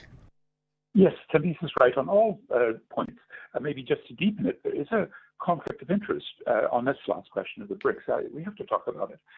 South Africa is the sole supplier of coal to Israel. As we speak, Cathy, there's a ship. It left Richards Bay on the 23rd of May. It's called Navius Fox, and it's making its way to the Rutenburg Power Station. That's where Israel, along with the Orat Rabin station, they use coal for 15% of the electricity. And it's just shocking that Glencore, which was President Ramaphosa's former main partner, you remember Optimum Mine, plus the brother-in-law of President Ramaphosa, who's now being discussed as his potential replacement, the treats Motsepe, his African Rainbow Minerals. Those two companies, Glencore and ARM, are the ones notoriously sending coal to Colombia, the other former major supplier, stop. But it's not just South Africa. And also I'd worry about that the Rheinmetall, the now joint venture, sends lots of bullets to Germany, and they're working 24-hour shifts to make bullets, and those go up to Rheinmetall, which is very much connected into supplying of Israel. Then we have Brazil sending 9% of Israel's oil. Russia has nearly 2 million of its citizens, many thousands of which are working in the IDF, the Israeli Defense Force. Then we have India's military deals, port privatization, China has a $20 billion a year trade with Israel, and they send thousands of drones, the ones that are always hovering over Gaza. And also there's port privatization, construction. Same for some of the others. I could go into details. I studied this. UAE, Egypt, Ethiopia with its troops sent to help Israel. Saudi Arabia is a sort of in and out of BRICS. Indonesia. It's only Iran out of those BRICS that is not implicated in supporting and profiting from the genocide. It's just tragic, and I hope more South Africans can come out to the protests that happen regularly at Glencore and African Rainbow Minerals to make the point that President Ramaphosa has to stop this extraordinary hypocrisy going to the Hague against Israel's genocide in courts on the one hand, but he's very close to these forces that profit from it on the other. Sure. I'm looking at the time and I'm thinking, where do we leave things? Maybe a quick look. Tembisa, at a high level, what, from a risk mitigation point of view, because part of your job at Africa-Asia Dialogues is to analyze risk. From a risk point of view, what does the next week look like, and maybe the two determining factors of where things go from here on? Well, what the next 40 days look like, the Iran has gone on to say they're going to be mourning the death of Ayatollah Khamenei for 40 days. So that, for me, is a concern. But of course, I think the next couple of days we're going to see the escalation. Today, Israel went on to target Hezbollah in Lebanon. So hectic times ahead. All right, we're going to have to leave it on that note. It is 11 o'clock, time for your latest news update. Let me thank my guests. For being available at the very last minute to be part of this conversation.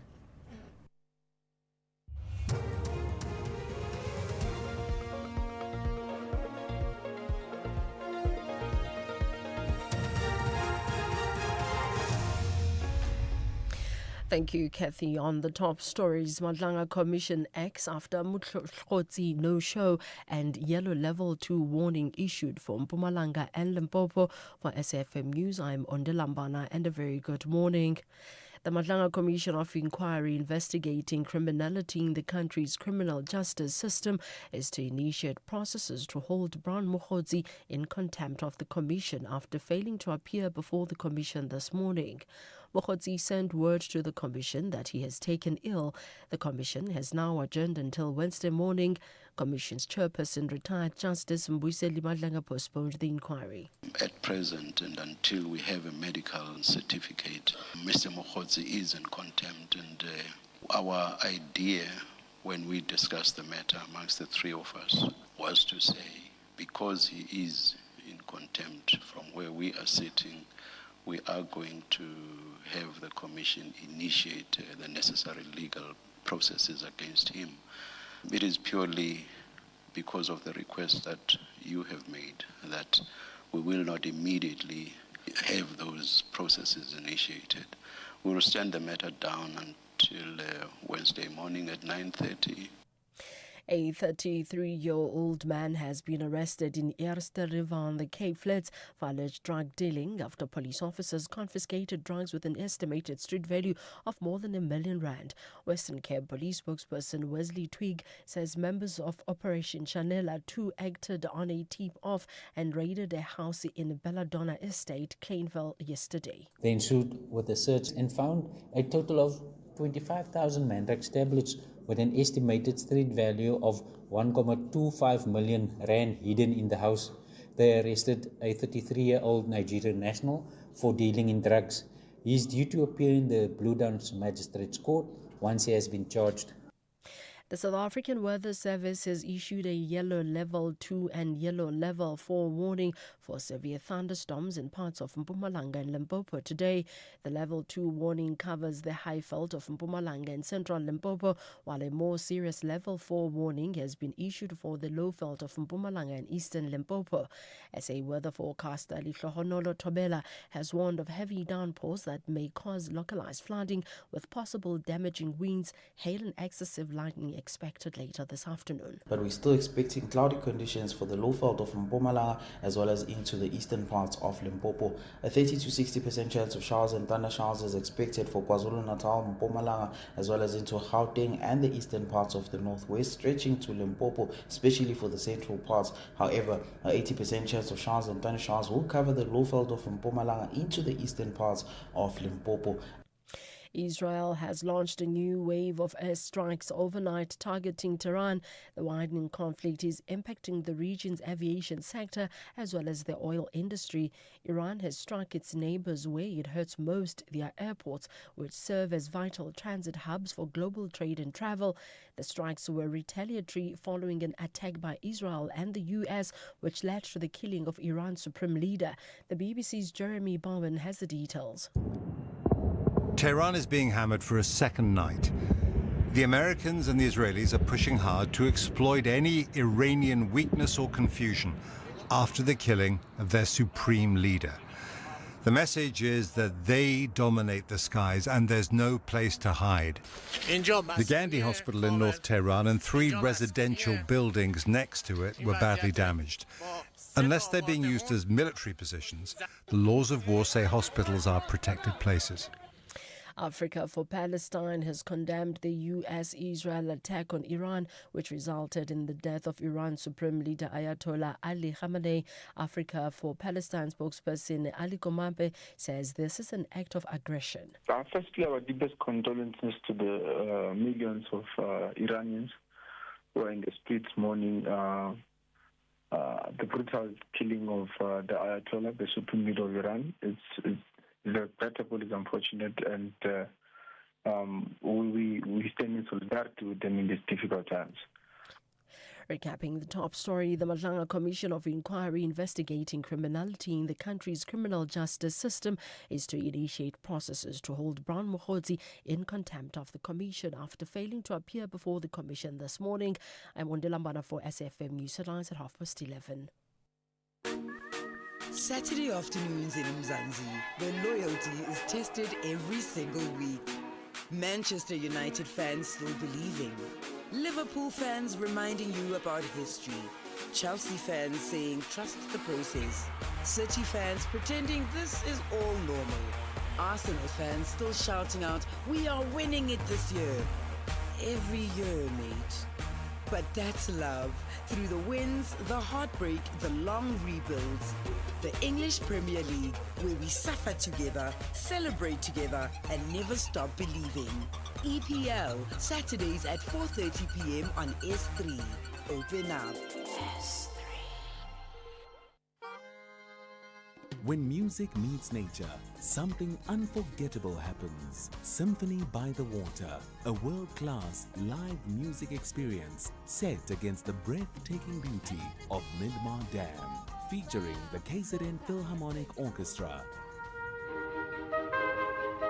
Spogazi, the Black Lapels,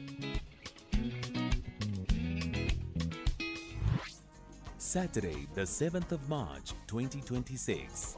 Day tickets from $150, evening tickets from $350. Tickets available at WebTicket and Pick and Pay. Symphony by the Waters, where sound flows. There's a bold new rhythm on SABC2, and it starts Monday, 9 February, weekdays at 3:30 p.m. A new vodcast, Our Space, fires up conversation with young perspectives. At 4:30 p.m., a new talk show, Ain't Like Let's Connect, hosted by Penny Lebiane and Fran Rico. At 7:30 p.m., Deal or No Deal, now in a new time slot, Raising the Tension with Katlego Mabuwe. At 9 p.m., the new telenovela, Pimville, starring Gil Mabalane and Tapelo Mokoena, brings bold Soweto stories to life. From 23 February at 7 p.m., settle in for new drama, Paradise, starring Losha Cooper, Ilse Klink and Zayn Mias. This is the new era of SABC2. Live in every beat, the pulse of SA. SABC2.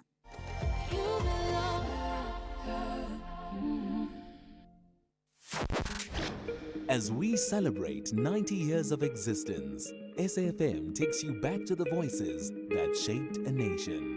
Xolani Gwala will be back again for you 6 to 9 Monday here on SAFM. And thanks, Xolani. Good morning and welcome to Morning Talk with me, Kim Gabadeli. The name is Bonge Kwala. Good to be with you till midday today. Let's engage South Africa. Welcome to Morning Talk on SAFM, South Africa's news and information leader, with me, Rowena Bird. 90 years of trusted voices. This is SAFM. This February, fall in love with the shows that bring us together on Saturday nights.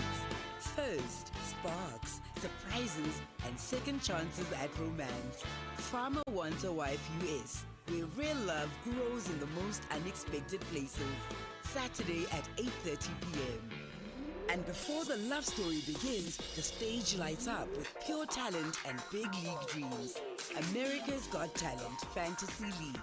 The world's best acts battling for the ultimate bragging rights. Saturday at 7:30 p.m.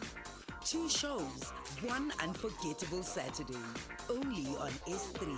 Open up. When music meets nature, something unforgettable happens. Symphony by the Water, a world-class live music experience set against the breathtaking beauty of Midmar Dam, featuring the KZN Philharmonic Orchestra, Spogazi, the Black Lapels,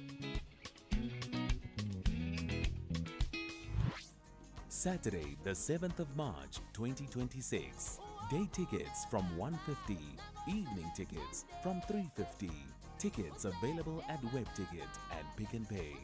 Symphony by the Waters, where sound flows.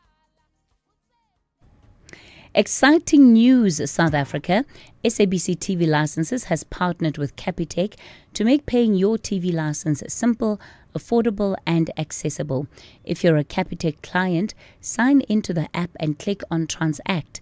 Next, select Pay Bills and then Pay At and enter your reference number to complete your payment. It's as easy as that. You'll receive instant SMS confirmation. Now you can keep your stories alive and your screens shining bright. TV licenses, pay yours, make a difference. This February, love staying informed. As your day winds down and the evening begins, Primetime News moves to a new home. Weekdays at 6 p.m. The stories that matter, the context you trust, the news that connect you to South Africa and the world. Because loving what you watch also means trusting what you hear. Primetime News airs weeknights at 8 p.m. only on S3. Open up. The safety and well-being of learners is a shared social responsibility. Parents and guardians play a critical role in ensuring safe, reliable, and lawful scholar transport. Parents are therefore urged to take responsibility for the following. Parents should ensure that learners are on time and ready for collection to prevent unsafe driving practices such as rushing, unscheduled stops, or overloading. By working together, parents, operators, and authorities can protect learners and build a culture of safety on our roads. Issued by the National Department of Transport. If you love live music and beautiful spaces, Symphony by the Water is one to diarize. It takes place at Midmar Dam on Saturday, the 7th of March 2026, featuring the KZN Philharmonic Orchestra with an incredible lineup of South African artists. Tickets are available now at WebTickets, Pick n Pay, Exhibition, and store spaces are available at 600 Rand. And for more information, you can follow at Symphony Waters on Facebook, Instagram, and TikTok. The Talking Point with Cathy Mohlahlana. Weekdays, 9 a.m. till midday. While the ad hoc committee to investigate allegations made by SAPS KwaZulu-Natal Commissioner Lieutenant General Ntanda Mkhwanazi is meeting this morning discussing a number of matters, including updating on the matter regarding Paul O'Sullivan and the legal opinion relating to his walk out of Parliament last week. They will also be finalizing the scheduling of witnesses. So that particular session is taking place this morning. We are going to be taking you live to Parliament's ad hoc committee. Just to make one point clear, Advocate, tomorrow, because by now we all know that the statement of General Msikiti is very short. Are we able to get, because Bonani has suggested to me that if you were to get some of the public participation witnesses available, they may come tomorrow. Is that what you are also presenting here? Yes, Honorable Chair. Okay. Are we succeeding in that regard? I think Mr. Romano can perhaps speak, Honorable Chair, but we have been liaising with him. Yeah, so that when members go into discussions, they know that part one tomorrow is going to be General Msikiti, and thereafter we will have one or two witnesses from public participation if they would have confirmed. And so if they have not confirmed, members must know that they may have a short day tomorrow. Mr. Romano, do you have anything? Yes, Chair. Maybe just to confirm that I had a discussion with Advocate Mkhize this morning. But the discussion was around public participation witnesses scheduled for Wednesday and not including Friday. I am in contact with Mr. Chedi and Mr. Mapo for them to appear before tomorrow. So far, Mr. Mapo seems to be able to appear before the committee tomorrow. Mr. Chedi might have a challenge for tomorrow. With regards to witnesses scheduled for Friday, I can confirm that it will be difficult to get some of them here tomorrow. For instance, one of them is in Lesotho, so it will be a challenge to get from Lesotho today or tomorrow for that appearance. We will try and see if we can get more for tomorrow, but for now, I can confirm that Mr. Mapo will join us. Thank you. Okay, so now on the schedule, you are presenting the proposal that members must endorse or ratify the appearance of General Msikiti and Mapo tomorrow.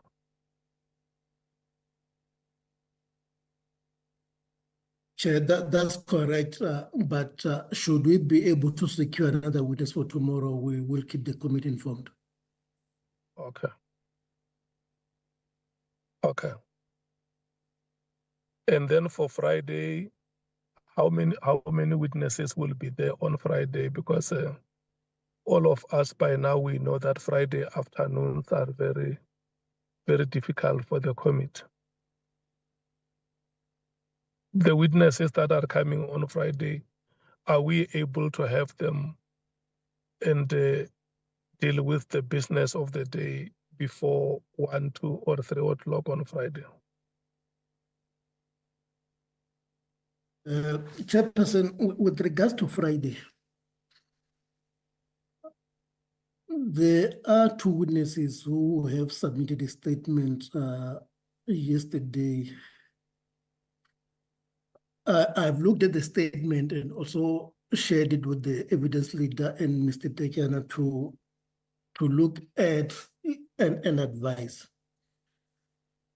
So maybe we'll also share that with the committee so that the members can also have a look at it and advise if it is relevant to the terms of reference.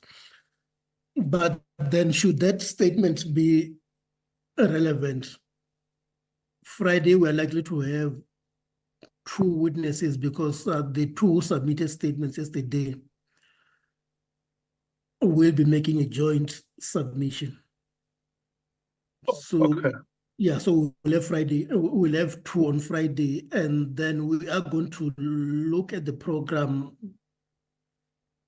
and see if we can move them forward. But it might be difficult because if you remember, on Thursday, we've got Mr. O'Sullivan and Miss Sarah Jane Trent. I don't know how long those two will take. Yeah, it's a matter which the committee members will decide whether they will have a situation where they have both of them on one day, or they want to have them on separate days. Yeah, but I hear what you are saying. So Friday it will be two, and you have this statement of these two witnesses that the committee will have to look at whether they must appear before the committee or they may be referred to the police portfolio committee. So we will await that advice from the legal team, but their statement can also be made available with the with the members, not for the purpose of today's meeting, but for members to, at their own time, to go through the statement, and maybe during the week, either tomorrow or Wednesday, we can make a decision.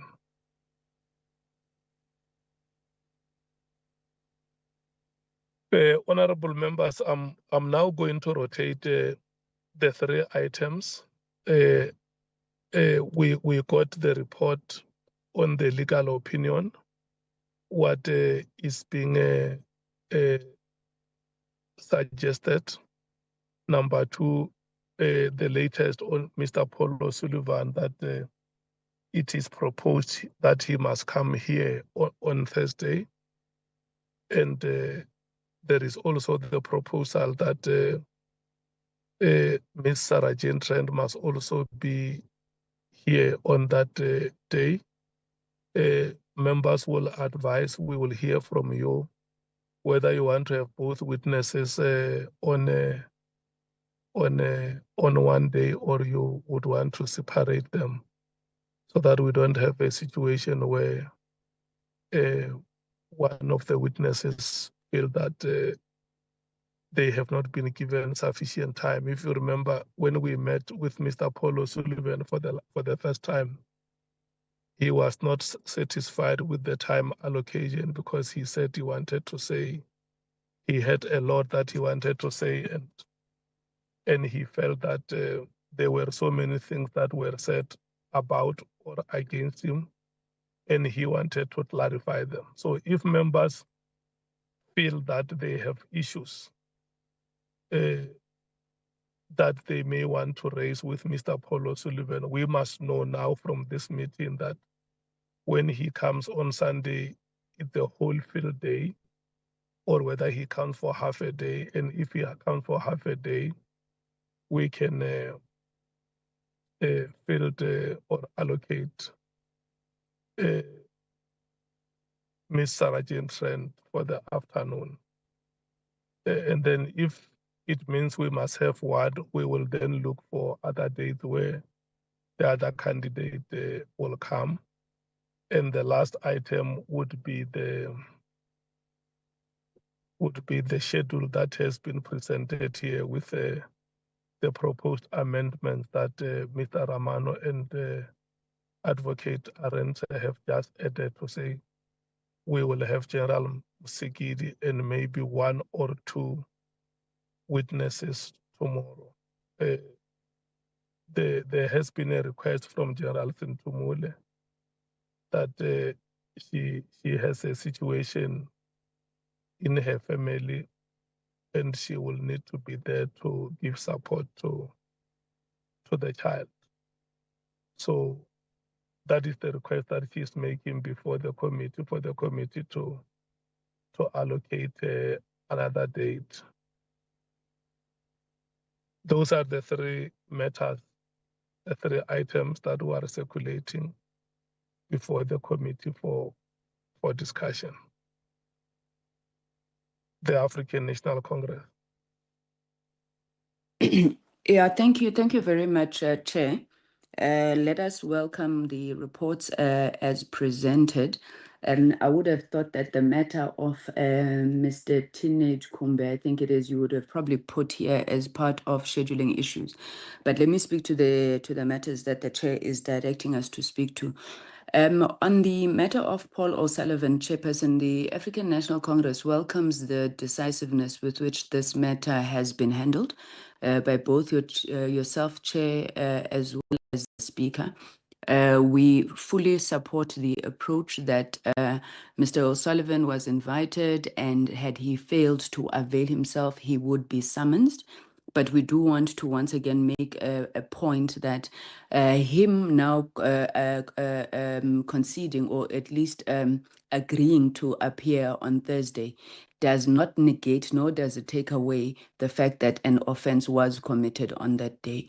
We've gone through the legal opinion, and we concur with most of the legal opinion, except for what we think is a very narrow reading of, I think it's section 17, if I'm not mistaken, of PIPLA, where I think in the interpretation, the legal advice given to us seems to suggest that because he was not summoned, he was only invited, therefore that section doesn't apply. We think that if you were to take a purposive interpretation of legislation, it doesn't necessarily seek to distinguish between summoned and invited witnesses. So we do think a broader reading of that legislation would indeed apply to Mr. O'Sullivan as well. It's a point that we're raising just for noting, Chair, because we do think that even read then with the other sections, the case is still made that an offense was committed. Now, him appearing on Thursday does not mean that that offense falls away, and we would support that we still look at what action that can be taken with regards to that, because you do not want to open up a precedence, a can of worms, where anybody thinks that as and when they feel like it, they can just walk out of Parliament, then they will be invited back. I don't think that that's the message that we're trying to send to society.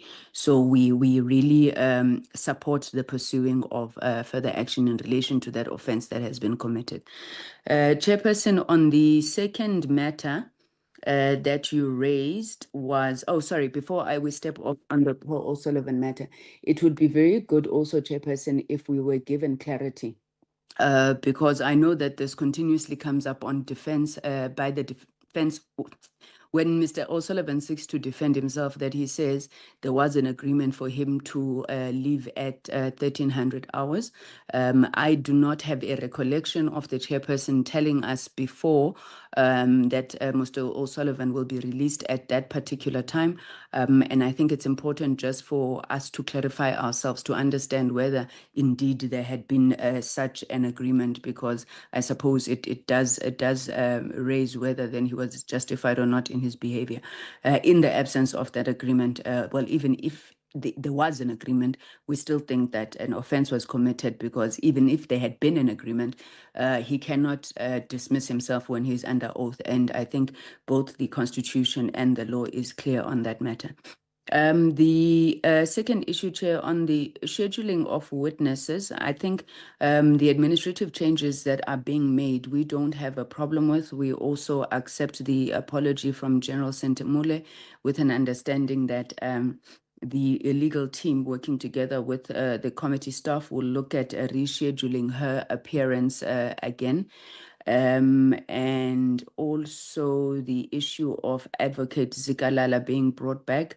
I think we support that.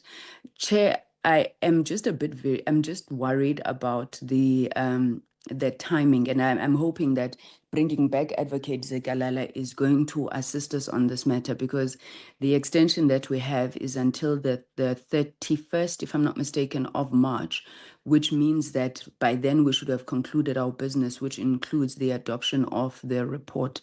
Maybe we just need an assurance that the 2 weeks that we are giving tight it is sufficient time for the legal team, Advocate Arens's team, working together with our committee team to finalize that report and ensure that it's put to us for deliberation before that date of 31st of March. Let me stop there, Chair. Unless you give me permission to voice an opinion on the issue of the proposed witness, Mr. Tinej Kumbe. I don't know if we're still coming to that. Thank you very much, Chair. Yeah, we are still coming to that one, Honorable Sangwe. I think it's the next item. Can I check Tejana or Advocate Arendse? Do you want to respond to the question that Honorable Sangwe posed here regarding the arrangements with Mr. Paul O'Sullivan last week? I've raised my hand, Chair. Don't forget about me. Thank you, Chair. No, we're still coming there. I think there is just one matter that must be clarified, that when you come to speak, it enriches your understanding of issues. Chair, can I speak? Or is yes, Advocate Arendse, you are allowed. Honorable Chair, honorable members, we never make any agreements or enter into any agreements with anybody, any witnesses, because we don't have the authority to do so. What we do is to say we will convey whatever it is to the committee chair. We normally do that through Vonani. And in this case, it was made, there was no agreement that Mr. O'Sullivan should leave early or at a particular time. What I did convey to you also, Honorable Chair, was that he needs to leave because he's got a 2 o'clock flight. And that was the extent. And I think on several occasions, Mr. O'Sullivan, from where he was sitting, may have indicated that he needs to leave. But there was no other agreement. As far as I'm concerned personally, and as evidence leader for this committee, it could have been much better conveyed, and certainly to simply get up and leave without having completed his evidence, and certainly without any permission from the Honourable Chair and the Honourable members of the committee, it was unacceptable. So that, in terms of the background, is yes, he did indicate to us, which I had shared with Mr. Romano and the Honourable Chair, that he had to leave to catch a flight at 2 o'clock. Yeah, but I can't speak for him otherwise, Honourable Chair. Thank you. Thank you so much. Honourable Skosana, do you want to ask a question, or you want to be given a chance to speak? Chair.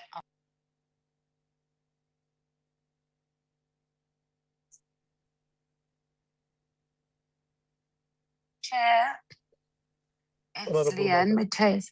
Oh, thank you, Chair. I've had my hand up for a while. I was just hoping that you would allow EFF to go next on these 3 matters. We're just about to start our next meeting, and we'd like to make a submission to the committee.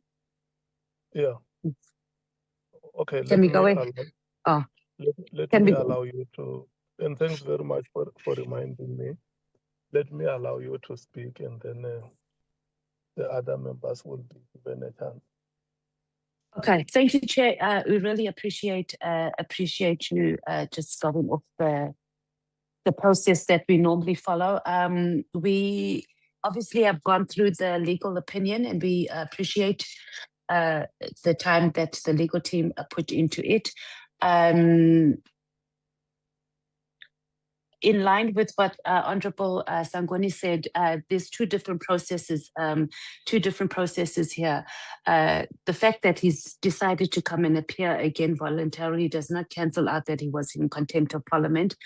So the processes that are available to us, which includes opening a case of contempt, must be done. As you know, that a case has been opened, so we would like to make a recommendation that the committee recommends to the Speaker or whoever needs to do it, that they submit an affidavit to the case. We've already received the case number supporting that the matter, or supporting rather the investigation of the case, and then obviously ultimate prosecution, etc. So we are in line with that. In terms of the witness schedule, we're also fine with it. Just one of the things we do want to raise is that that we don't have the same problem, one, with the scheduling of witnesses, and then the evidence leaders have not received the information in time. They haven't gone through it, and then we are shocked that some of the statements were not properly processed, and then information on there was not incorrect. So we hope that it wasn't just a matter of the statements being sent and we checked that they were signed, and then it's come before us without the evidence leaders properly going through it, and also our Parliament legal team, if that was the process that we are going to follow. Also, in terms of Paul O'Sullivan, there was also that matter that we received both a legal opinion about, and we submitted our letter to the Speaker of when he threatened one of our witnesses, Kabindi. And there's been no action on that. So maybe this is the time for us to discuss with the Speaker and the Speaker's office on what we need to do with that matter, along with this contempt of Parliament charge that we should be laying. Thank you, Chair. That's our input. No, thank you so much, Honorable Mathes. Let me come back to you, Honorable Sangoni, because I'm not sure if you have concluded. Yes, Chair, I've concluded, and I think the response to my question assists in that regardless of whether there'd been an agreement, the witness was still under oath. So our position has not changed. Thank you, Chair. Do you still have any other speaker under your leadership who wants to contribute? They are silent, Chair, so I think they are covered. Thank you very much. Okay, you speak in one voice. Thanks, the MKP. Thank you very much, Chairperson. Let us first welcome the report that we've been given by our technical team. We think we would have done a very good job. The report is well balanced, and we commend them for preparing concurrently the invitation of Mr. Paul O'Sullivan with the drafting of summons. We want to commend them for that. But with regards to the Paul O'Sullivan matter, even if Chair, he had indicated to our technical team that he will leave at 13 hours.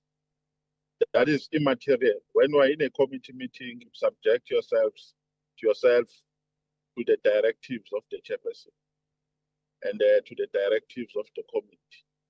So if you don't adhere to the directives of the chair, you are contempting Parliament. So whether he made that indication or not, we don't think that that would be material under the circumstances. So we are supporting a call, Chair, that says, yeah, we must embark on a twofold approach. The first one is that which has been done by the legal team of inviting him to come back to the committee. And the second one is to attend to an offense that he has committed, an offense of impeding Parliament in its duties. So we must not overly focus on one aspect and overlook the other aspect. I think that is very important. And secondly, Paul O'Sullivan is not going to prescribe questions and time. And I think you have covered us very well there, Chair, to say when he comes back, we're not necessarily going to deal with the outstanding questions by the evidence leader, Advocate Mpizi. There are new matters which are arising now and are arising from his conduct. And we want to take those matters further. Hence our submission that members must be afforded, once again, an opportunity to engage with him, because there are many matters which are outstanding that we must discuss with him, and which specifically arise from his conduct that he displayed on that day. Chair, and then because we're dealing with we think this is a perceived proposed list of outstanding witnesses. There is a witness that once appeared before, and he was turned away while, before he made his testimony in Parliament. I think the reason was that because he's a former employee of SSA, so there are some prerequisites that he must comply with. So there is no accountability of that witness. What happened? Did that witness approach the SSA?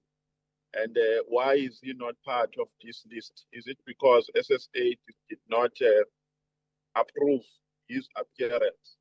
And if that is the case, that would be worrisome, because SSA is an executive body. So the executive body can't tell Parliament how to run its activities. It can't tell us how to run our investigations, because our investigation might even go to a point where we investigate them. So if executive institutions have a determination of how witnesses or which witnesses must appear before us. So we just need an explanation, Chair, in that regard. There is that witness, I think you still remember him. Honorable Member, we received your apology, and it was recorded in the last meeting that matter was reported comprehensively. We can brief you about it, how it was handled. Okay, no, it's fine, Chair. Honorable Skosana will come in and take it from where I've left off.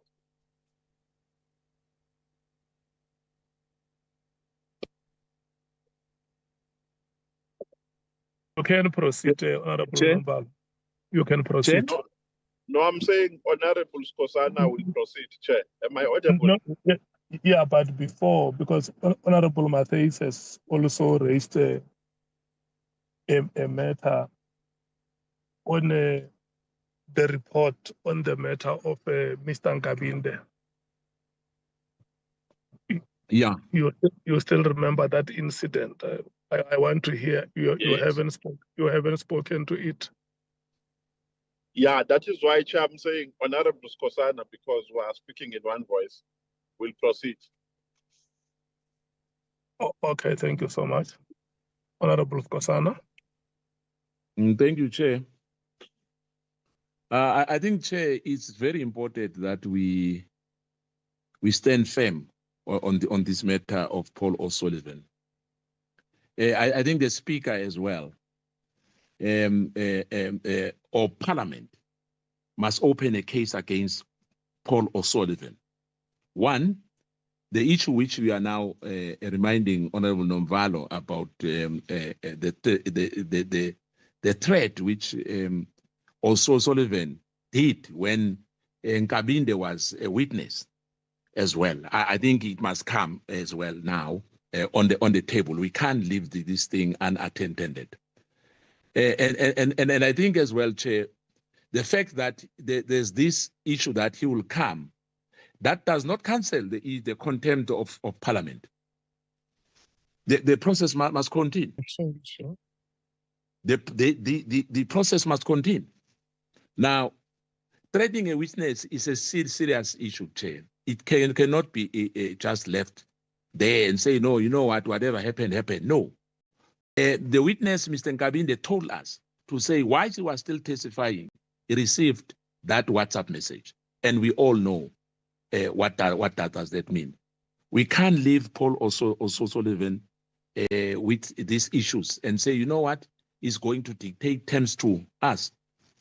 We must make sure that the Speaker or the Secretary of Parliament open a case against Paul O'Sullivan. This is a contempt of Parliament, and the issue that he has threatened the witness, that cannot be left in the dark.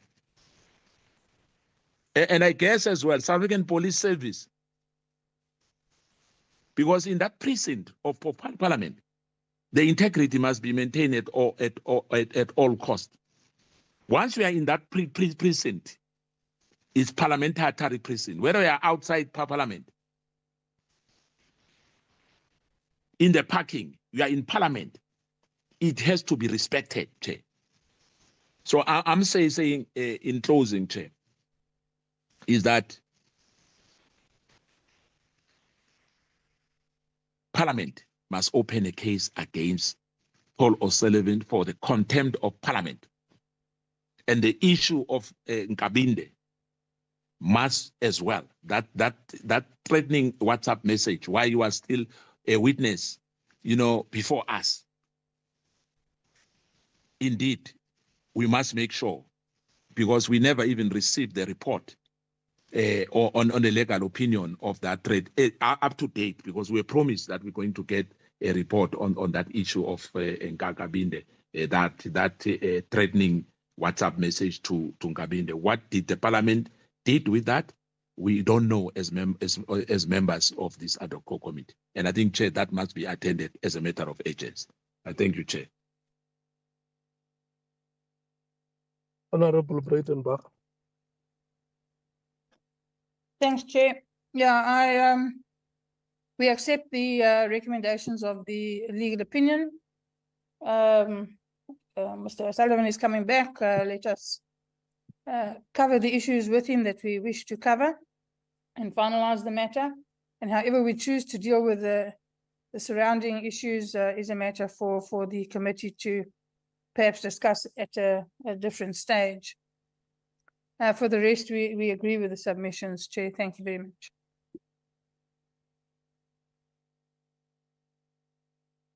Thank you so much, Honorable Breitenbach. I assume that the DA speaks in one voice. Always. The PA, Honorable Sols.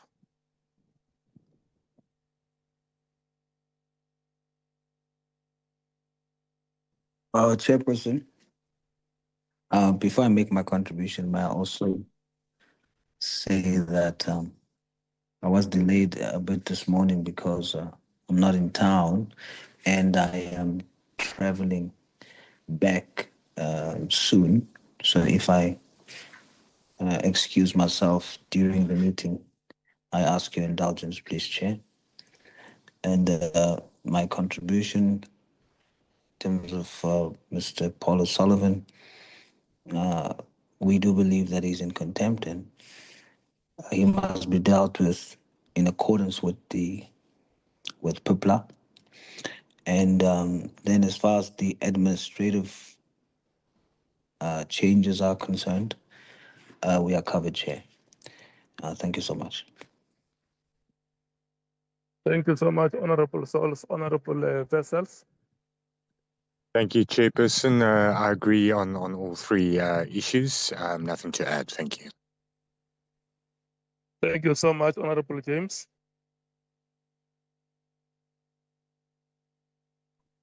Thank you so much, Chair. We support all the submissions made this morning.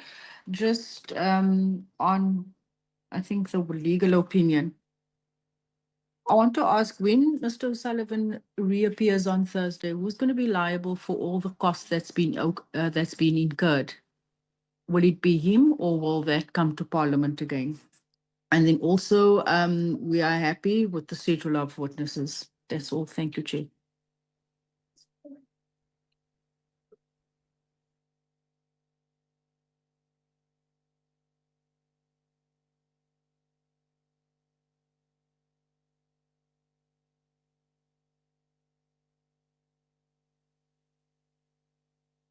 Are you still there, Chair?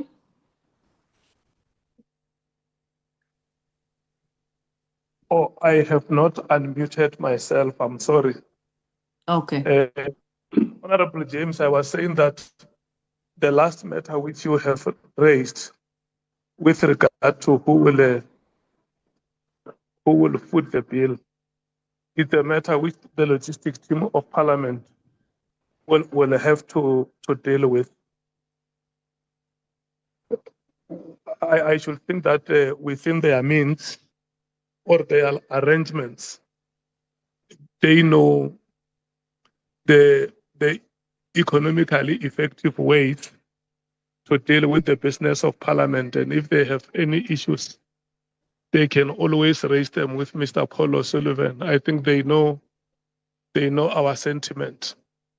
And the other matter which members have raised with regard to opening of cases, we will elevate those matters to the office of the Speaker and report to her what the decision of the committee or the strongest sentiment of the committee is, that the committee feels that cases must be opened. And the office of the Speaker will make a decision on whether it seeks a legal opinion on the matter or it just goes straight out and opens a case. We will get a report from them how they would have dealt with that matter. But from our part, we will report to the office that the committee strongly feels and has decided that what Mr. Paul O'Sullivan would have done is a contempt of Parliament and would have violated some of the provisions in law, and steps would have to be taken against that behavior. And I think the rest of the issues the members have spoken unanimously. We are going to move to the next two items on the agenda. Bonani, if you can bring the agenda again, we see which items are being presented.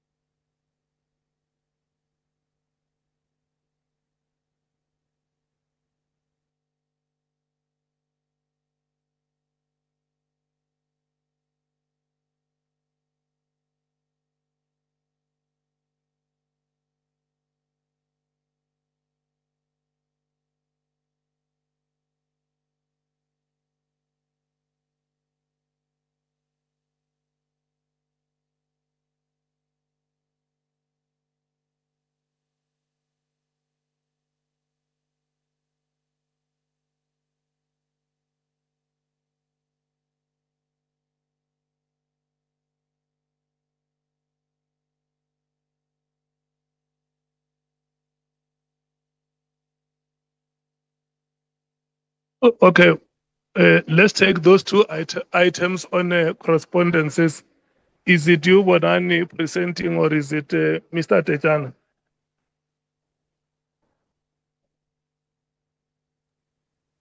Chair, maybe the first one, I think that would be the committee, or maybe the evidence leaders might also come in.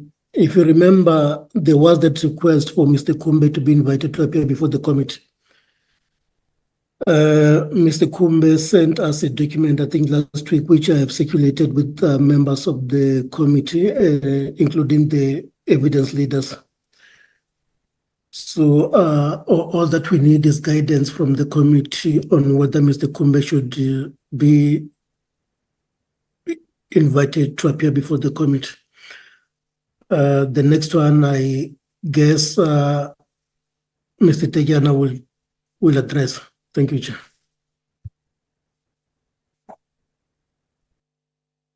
So who do you suggest is presenting the two items? Chairperson, Mr. Ramano has presented the first one. It's just the second one that has not been presented. Remember, Chair, the statement was sent to members for members to go through it and guide us in terms of whether they want Mr. Kumbe to appear in person, or perhaps whether we can take his statement as having read into the committee record. Chairperson, you will recall that when Ms. Van Zyl presented the committee report last week, our view was that not every witness has to come in person before the committee. Of course, the committee will lead us insofar as that is concerned. For us, any statement which has been submitted before this committee will have to be factored into when the time for the compilation of the report comes. So I think, Chair, the issue is members must guide us, having read Mr. Kumbe's statement. Do they want him here in person, or is it just enough to consider his statement as having read into the committee record? Thanks very much.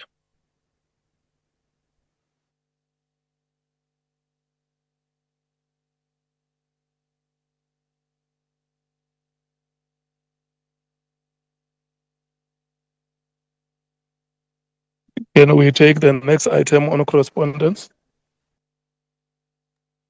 The next item, Chair, and I think we had asked that the letter itself be circulated to the members of the committee as well. Chairperson, here we have a letter from the legal representatives of Ms. Sarah Jane Trent, and I think at the heart of it, Chairperson, is an issue that arose even last week when General Mohlahlana was being led.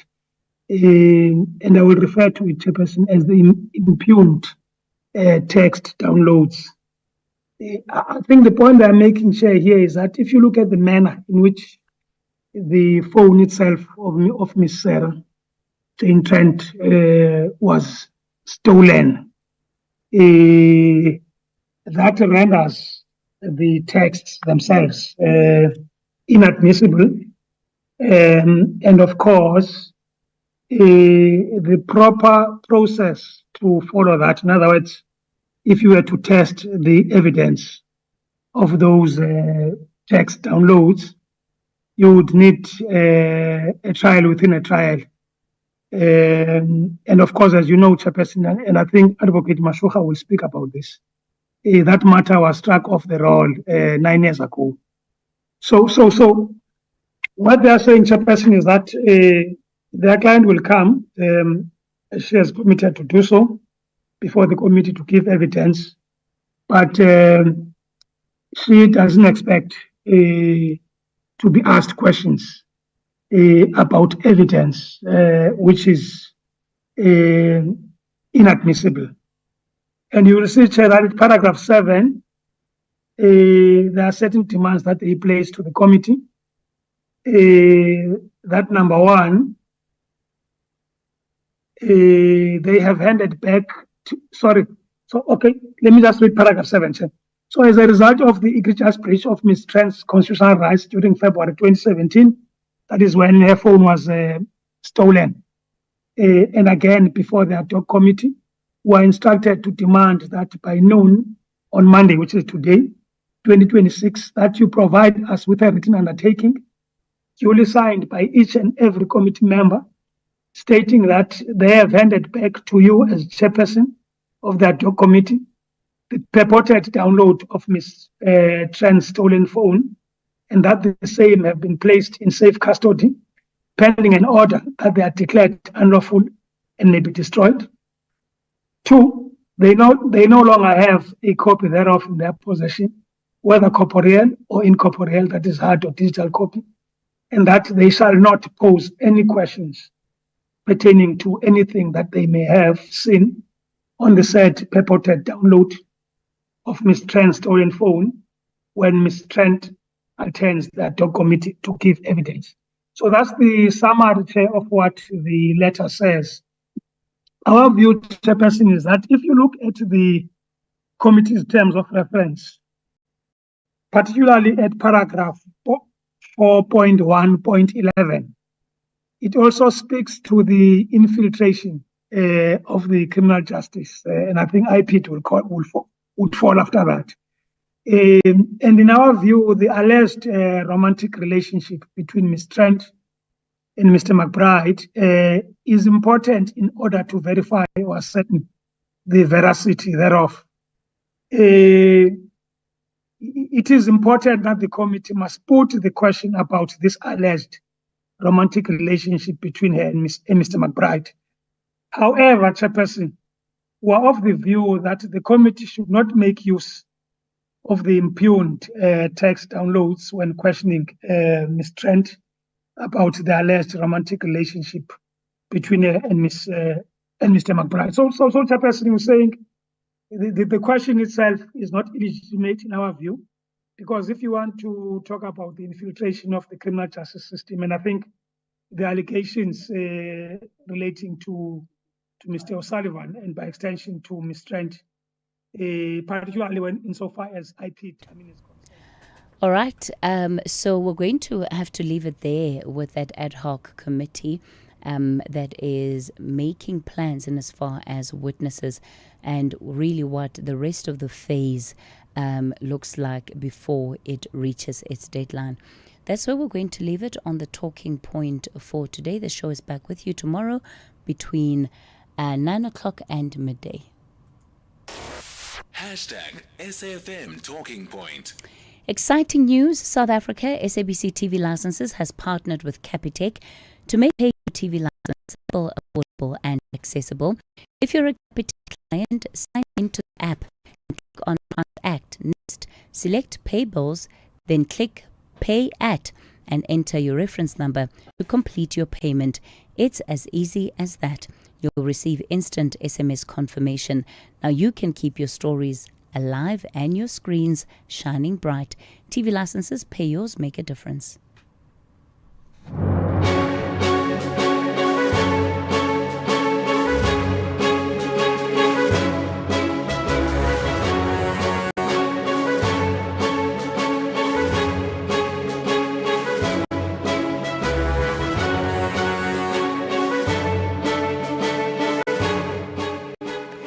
It's 12 o'clock on Monday, the 3rd of March, 2026. A very warm welcome to Updated Noon here on SAFM. Leading the conversation, I'm Sakina Kamwena. It is, in fact, the 2nd of March, one day ahead of ourselves. Well, coming up in the next hour...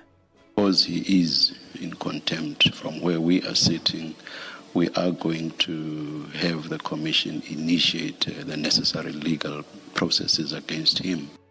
The Madlanga Commission says that the Commission will not tolerate witnesses coming up with last-minute illness excuses. And South African political parties represented in Parliament differ in their reaction to the United States and Israel's attack on Iran. Coming up in sport... It was a big weekend of football, so we'll analyse some of the tables and disappointment for Banyana, but success for the Proteas. Well, John Chirika has those details for us. And of course, we also want to hear your views. 41391 is the SMS line number, charged at R1.50 per SMS. You can also write to us via X at SABC News_radio, or you can send us a WhatsApp voice note on 082-692-3909. Well, these and more stories coming up on this Monday edition of Updated Noon. First, though, here's your latest news with Mohlahlana.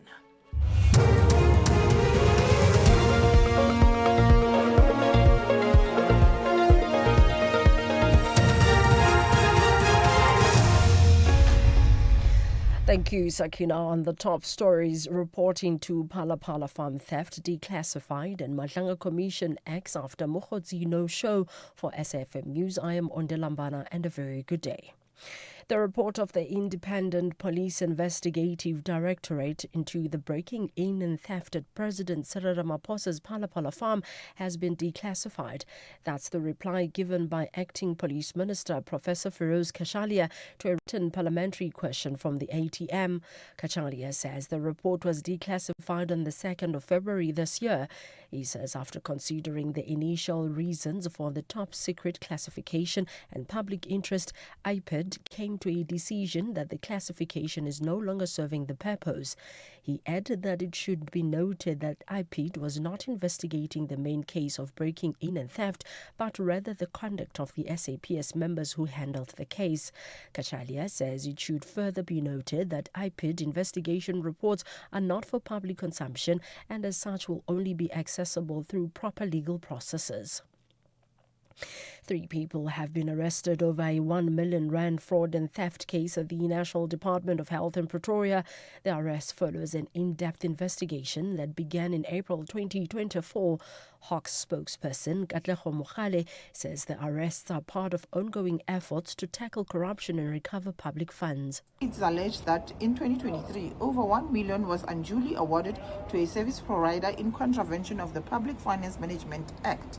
The company of one of the suspects is also charged as the first juristic person as the monies were paid to the company. The 4th suspect, the service provider and her company, are yet to be arrested. The Madlanga Commission has found that controversial businessman Brown Mokgotsi is in contempt of proceedings this morning and will thus initiate legal proceedings against him. Mokgotsi, who was meant to testify at the commission today, was a no-show due to ill health. The hearings will resume on Wednesday so that Mokgotsi can present a medical certificate to the commission. Chairperson, retired Justice Mbuyiseli Madlanga elaborates. Mr. Mokgotsi is in contempt, and our idea when we discussed the matter amongst the 3 of us was to say, because he is in contempt from where we are sitting, we are going to have the commission initiate the necessary legal processes against him. It is purely because of the request that you have made that we will not immediately have those processes initiated. We will stand the matter down until Wednesday morning at 9:30. The South African Weather Service has issued a yellow level 2 and yellow level 4 warning for severe thunderstorms in parts of Mpumalanga and Limpopo today. The level 2 warning covers the Highveld of Mpumalanga and central Limpopo, while a more serious level 4 warning has been issued for the Lowveld of Mpumalanga and eastern Limpopo. As a weather forecaster, Lihlohonolo Tobela has warned of heavy downpours that may cause localized flooding with possible damaging winds, hail and excessive lightning expected later this afternoon. But we're still expecting cloudy conditions for the Lowveld of Mpumalanga as well as into the eastern parts of Limpopo. A 30 to 60% chance of showers and thunder showers is expected for KwaZulu-Natal, Mpumalanga as well as into Gauteng and the eastern parts of the northwest, stretching to Limpopo, especially for the central parts. However, a 80% chance of showers and thunder showers will cover the Lowveld of Mpumalanga into the eastern parts of Limpopo. Airline shares have plunged today with Hong Kong's Cathay Pacific and Australia's Qantas Airways down more than 5% and European airline stocks lower after the US and Israel launched weekend strikes on Iran, disrupting travel and sending oil prices surging. In Lufthansa and TUI were each expected to open down nearly 12%. Global air travel remains in turmoil as the conflict forced the closure of key Middle Eastern hubs, including Dubai and Doha, for a third day. More missile attacks have been heard in the Gulf cities as Iran retaliates. Israel has also come under fire. The BBC's John Donison has the latest. The sirens have been going off in Jerusalem. Last night we were having dinner when the first missile managed to land in Jerusalem. I think 5 people were injured, and that guy actually walked into the restaurant where we were eating holding the tip of what I think was one of the interceptor missiles. I guess one of the key questions is how long can Iran keep this up? We know that yesterday Israel in particular was targeting Iran's ballistic missile stockpiles, their launchers and also their air defense system. Political analyst Naeem Jinnah says the attack on Iran and the assassination of Supreme Leader Ayatollah Ali Khamenei signals that powerful nations can act without regard for international law. Khamenei was killed in reported joint strikes by the United States and Israel, dramatically escalating tensions in the region. Iran, meanwhile, has vowed retaliation, raising fears of a wider region conflict. The assassination of Ayatollah Khamenei will, it's made the Iranians angrier, And you saw the statement from the Islamic Revolutionary Guard Corps saying that, they will respond in a way they've never responded before. However, I don't think that we should think that because of the assassination, their whole strategy is going to change. The Iranians have a plan, and they announced their plan beforehand for how they would respond if they were attacked by America and or Israel. Recapping the top story, the report of the Independent Police Investigative Directorate into the breaking in and theft at President Cyril Ramaphosa's Phala farm has been declassified. I'm on the Lambala for SFM News headlines at 12:30. Update at noon with Sakina Kamwendo, midday to 1 p.m. Update at noon with Sakina Kamwendo. Well, thanks, Andela. Good afternoon, everybody. 9 minutes after 12. Thanks so much for tuning in to Update at Noon on this first edition of the March spiel of this show. And, of course, we will, be bringing you more happening quite a bit still. The ad hoc committee, you heard a bit of that on Cathy's show. But, of course, the Madlanga Commission had to actually postpone early.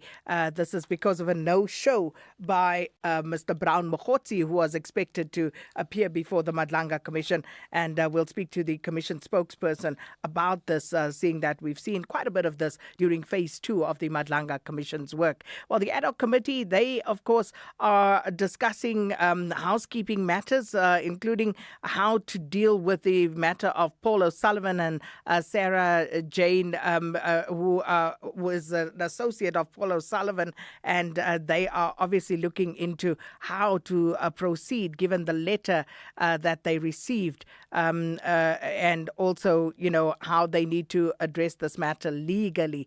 And this is, of course, what you've been listening to, and we're also recording some of the latter parts of that regarding the legal opinions related to this, and, of course, a further scheduling of witnesses for the ad hoc committee as well.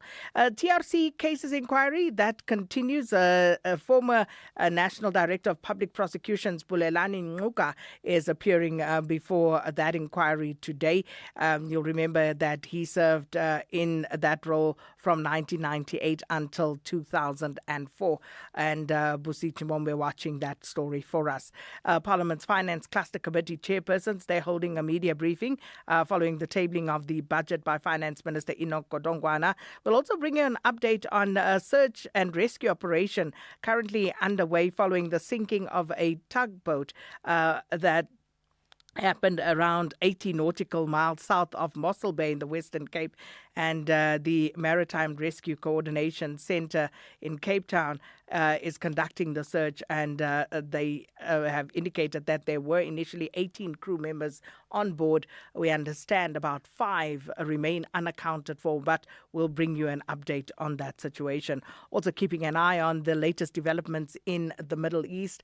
Iran has launched retaliatory strikes after that attack on the weekend by Israel and the United States. So a very worrying situation, this one in the Middle East. But of course, we'll try and speak to some analysts about that.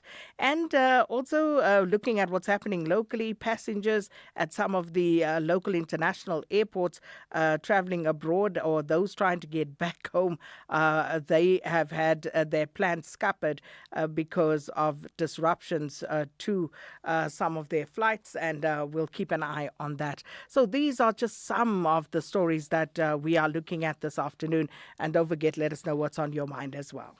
Clientele is here to safeguard you and your family with compassion because life happens. Be part of a family that truly cares. Our funeral dignity plans have helped South Africans bury their loved ones with dignity for more than 30 years.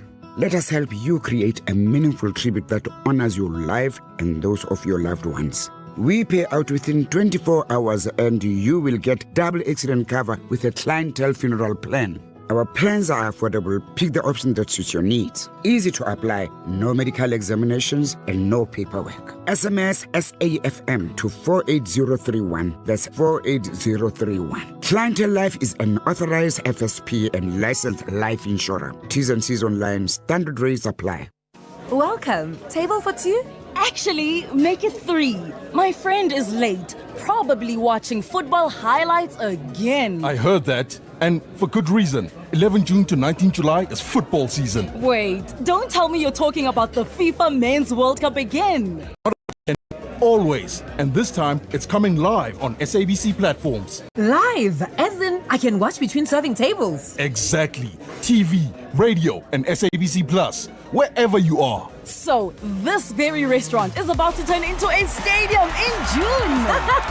If there's a last-minute goal, I might drop the tray. Just imagine, friends, family, food on the table, and the whole world watching together. Okay, fine, I'm in.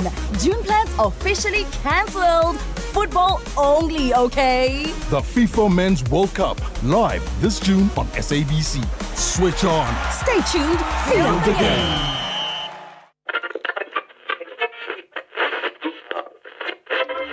For 90 years, one voice has informed, challenged, and connected a nation. SAFM, South Africa's national English public radio station. Established in 1936 as the SABC's very first service, the A program, evolving through the English service, Radio South Africa, to SAFM in 1995, shaping thought and strengthening democracy. From a full-spectrum station to a trusted home of news and talk, SAFM continues to lead the conversations 90 years strong. SAFM, leading the conversations that move us.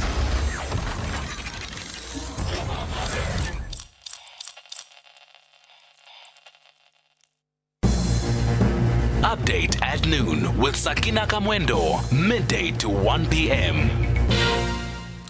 Now, the Hawks National Serious Corruption Investigation Unit has arrested 3 suspects from the Health Department this morning. The suspects have been arrested on charges of fraud and theft.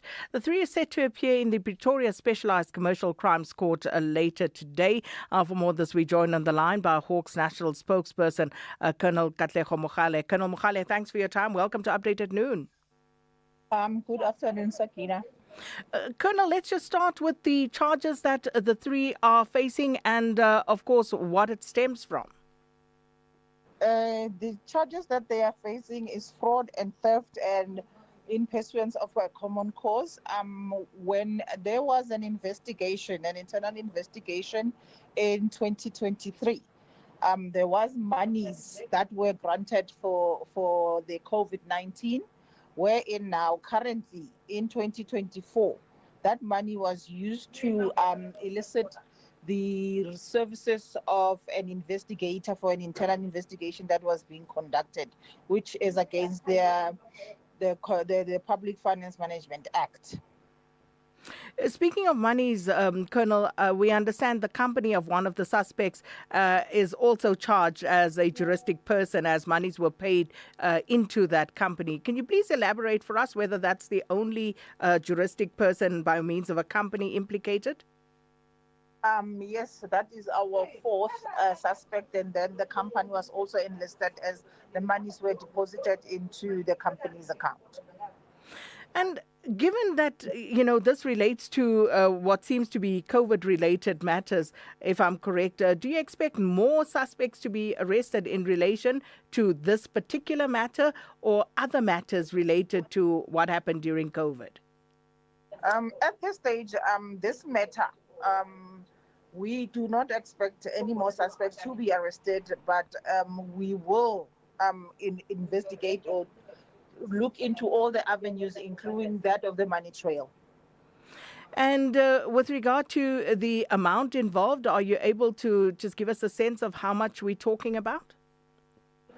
We are talking over R1 million that was already received, but according to what was requested, we were talking about 4.5 million. Well, Colonel, thanks so much for that update. Hawks National spokesperson Colonel Cathy Mohlahlana with an update there. And this, of course, a developing story. A National Hawks Serious Corruption Investigation Unit have arrested 3 suspects from the Health Department this morning. And you heard there from Colonel Mohlahlana, the money involved seems to be to the tune of 4.5 million rand. Sakina Kamwendo on SAFM. Now, as expected, some South African political parties represented in Parliament differ in their reaction to the United States and Israel's attack on Iran. Accordingly, this enacted renewed debate about foreign policy, international law and global stability. And while some condemned the strikes as unlawful aggression, others point to Iran's own conduct on the global stage. Mkokeli Bandla has more. The Iranian government has confirmed the death of Ali Khamenei, killed in what US President Donald Trump described as major combat operations carried out alongside Israel. The strikes mark one of the most significant military escalations in the region in decades, in which Iran has called the attack illegal and unprovoked. Within hours, Iran launched retaliatory missile barrages towards Israel and the Gulf states, hosting US bases, with interceptors lighting up the skies over Haifa and Jerusalem overnight. In Tel Aviv, a residential neighborhood was struck, with Israel's opposition leader Yair Lapid defending continued operations, calling the strikes necessary for Israel's security. What we're going to do is to keep on doing what we're doing in Iran in order to make sure that Israel is safe. And it is extremely important for the people to obey orders coming from Israeli headquarters in order to avoid the loss of life. We're sorry about all those who are wounded. This is the price of a just war. However, residents described fear and exhaustion after repeated nights in shelters. Tired, stressed, feel like we're very over it. It's hard to continue to do this again after the last round. Hard to convince the kids that we need to go down to the shelter, go to the stairwell, get out of bed. I want this to end as soon as possible. In Tehran, thousands gathered in Halab Square, mourning the death of the Iranian leader. Some demanded revenge as tensions deepen. Iran's parliament speaker, Mohammad Bakir Ghalibaf, warned of harsh consequences. We have prepared ourselves for these moments, and we have planned for all scenarios. And you will see that with the formation of a leadership council, an unimaginable power and cohesion will take shape among the officials, within the defense forces, and among the people. Do not doubt that our defense forces have so far used only a portion of their capabilities, and we will still settle our account with the Americans and the Israelis. At an emergency meeting of the United Nations Security Council, Iran invoked its right to self-defense under Article 51 of the UN Charter. Israel insisted that the strikes were preemptive and necessary to prevent a nuclear threat. China's permanent representative to the UN, Fu Kong, called for an immediate halt to military action, warning that escalation risks engulfing the wider region. Military force is not the right way to resolve international disputes, but only intensify hatred and conflict. The escalation and spillover of the situation in the Middle East are not in the interest of any party. Dialogue and negotiations are the only way to resolve conflicts and disputes. Japan's Foreign Minister Toshimitsu Motegi said Iran must cease actions destabilizing the region, while Australia's Prime Minister Anthony Albanese backed the US strikes, saying Khamenei's passing would not be mourned. Australia stands with the brave people of Iran in their struggle against what is an oppressive regime. Ayatollah Khamenei was responsible for the regime's ballistic missile and nuclear program, support for armed proxies, and its brutal acts of violence and intimidation against its own people. The conflict has already ignited reactions around the world. Major airports in Dubai, Abu Dhabi and Doha were shut. Passengers were stranded across Australia as flights were cancelled. In New York's Times Square, hundreds protested the strikes. Some condemned the military action, drawing comparisons to Iraq. Others voiced support for a hardline stance against Tehran. I feel the shame of what we're doing around the world. We need a regime change here in this country. I'm an American citizen, and Iran does not want any American citizens alive. They want to kill Israel. I'm a Jewish person, and for me, it's threatening to have Iran. If they ever get a nuclear bomb, as a Jew and American, we're screwed. As missiles continue to fly and diplomatic pressure intensifies, the risk of broader regional conflict remains high. World leaders are urging restraints, but on the ground, civilians from Tehran to Tel Aviv, from Dubai to New York, are already living the consequences. Bonolo Maribe, SABC News. And for further analysis, we join on the line now by Associate Professor of Public International Law at the University of Johannesburg, Professor Sikwani Ngube. Professor Ngube, good afternoon. Thanks so much for your time. Afternoon, Sakina. Professor Ngube, what distinguishes this latest escalation from previous conflicts that we've seen in the Middle East? Is this a continuation of a long-standing tension, or is this a fundamentally new phase of conflict? I think this is quite a problematic one, Sakina, because previously and by previous confrontations, I would assume you are referring to the 12-day war in June 2025. And the distinguishing factor is that that war was ended when the US intervened and thereafter pretty much pressured both Israel and Iran to stop bombing each other. But this time around, the aggression started with both Israel and the US attacking Iran. And where we are right now, one struggles to see who would be better positioned to negotiate a ceasefire, really, because the US is pretty much making up the laws as they go. And Prof, if we look at the key protagonists in this war and the possible trajectory that's shaping up here, how significantly could this actually widen other conflicts in the region? It could, because there's an element of religion and ethnicity and all that, and you'll find that despite that Iran is predominantly Sunni, there is that element of, as Arabs, we must come together. And late yesterday, early this morning, there were reports that Hezbollah in Lebanon has started firing into Israel. And even though the Iranians have said we are targeting U.S. assets and military bases in the region, the countries that house those bases feel somehow attacked. And of course, there's not been a retaliation from any of them at the moment, but the risk is significantly high. And at this moment, it's a wait and see game, really. And of course, there's always concerns around civilian protection in cases such as these. But with regard to what we are seeing, compliance with international humanitarian law, do you think that there would be adherence to such by all concerned? Unfortunately not. And you recall, Sakina, that when Israel was attacking Gaza, that there was a huge outcry about the civilian deaths that were being reported. And the only state that could perhaps intervene at that time was the US, and they didn't do anything.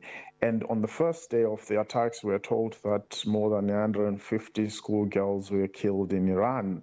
And all those numbers really are just statistics elsewhere, particularly in the Western media. And reports this morning indicated that more than 550 people had been killed in Iran across the country.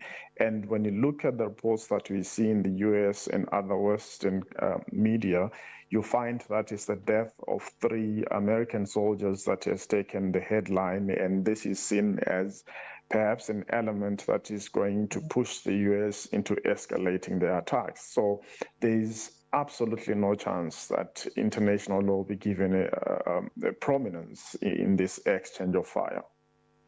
And of course, then there's that question about nuclear weapons. And again, the world has been here before, where we were told about weapons of mass destruction only to be disproved years later.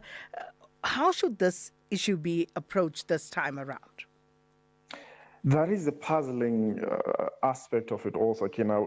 Forget about what has been said in Iraq and other countries. Just think of the 12-day war itself, how it concluded. You and I were told that the Americans had pretty much destroyed Iran's nuclear capabilities, the so-called bunker busters that they unleashed on the country. So if they believed at that time that they'd taken out Iran's nuclear facilities, what is the objective this time around? And when you look at what Donald Trump said, he said the objective is to ensure that Iran does not obtain a nuclear weapon. So what then was achieved at the end of the 12-day war? So at the end of the day, I think these are statements that should be approached with caution. And you and I and the listeners must really accept that none of this is true at surface level, because whatever their media people say is simply designed to ensure that they manage the narrative and they manage the perspective. I absolutely do not believe that it has anything to do with nuclear weapons. Perhaps one day we'll know why this is happening. Because to your point there, Prof, if indeed during that 12-day war those sites were obliterated, would it be possible for Iran to then recapacitate itself in the period since then? That's the contradiction, because then they said Iran was, 3 years to 5 years to a nuclear weapon, and then they supposedly destroyed their infrastructure. And if that set them back another 5 years, because remember, the whole argument at this point, Sakina, is that it's a preemptive strike. There is an imminent threat on Israel and the United States and their assets. Then the question is, on what basis? If it's an issue of the other missiles that Iran has, they always had them, and they were not considered a threat then. So is it still an issue of nuclear weapons, or it's a question of Iran not being armed at all? And again, just in conclusion, there's the issue of Trump coming out to say, well, when we have concluded our operation, it's an opportunity for the Iranians to rise up and take control of their country. Then you and I ask, is it then an issue of regime change, which is being disguised as a war against the proliferation of nuclear weapons in Iran? And what then is the role, Professor Ncube, of international institutions in terms of monitoring nuclear weapons development? And are those institutions still relevant? Are they still effective? You and I have to hope that they're still relevant, because I believe as an international law practitioner that the world will be characterized by chaos if there's non-adherence to international law. And we must accept at this point in time that the multilateral system is significantly weakened. And this is the doing of the United States. But at the same time, we have to keep the faith and hope that at some day, cool heads will prevail and we'll have a return to adherence to the rule of law. Because these institutions that we have are only as good as the people that we have in leadership. So while people may point fingers at the United Nations, at the African Union and other multilateral organizations, at the end of the day, those institutions are just a reflection of the leadership that we have on the day. And just in conclusion, are those institutions, are the global safeguards that we have in place currently, are they strong enough to prevent any proliferation of any sort of warfare, nuclear or otherwise? I think they are not. And this point perhaps stretches to the very reform of the United Nations, particularly the Security Council that has been spoken about for a long time. That we find ourselves in a space where the normative system that guides us and guides nations is quite outdated, really. And there are so many changes that need to be implemented, because when you look back at why we have the UN in the first place, particularly the P5 within that system, it was based on an agreement and an expectation of trust, that the whole world could trust the P5 to secure them. But where we are right now, it brings into question the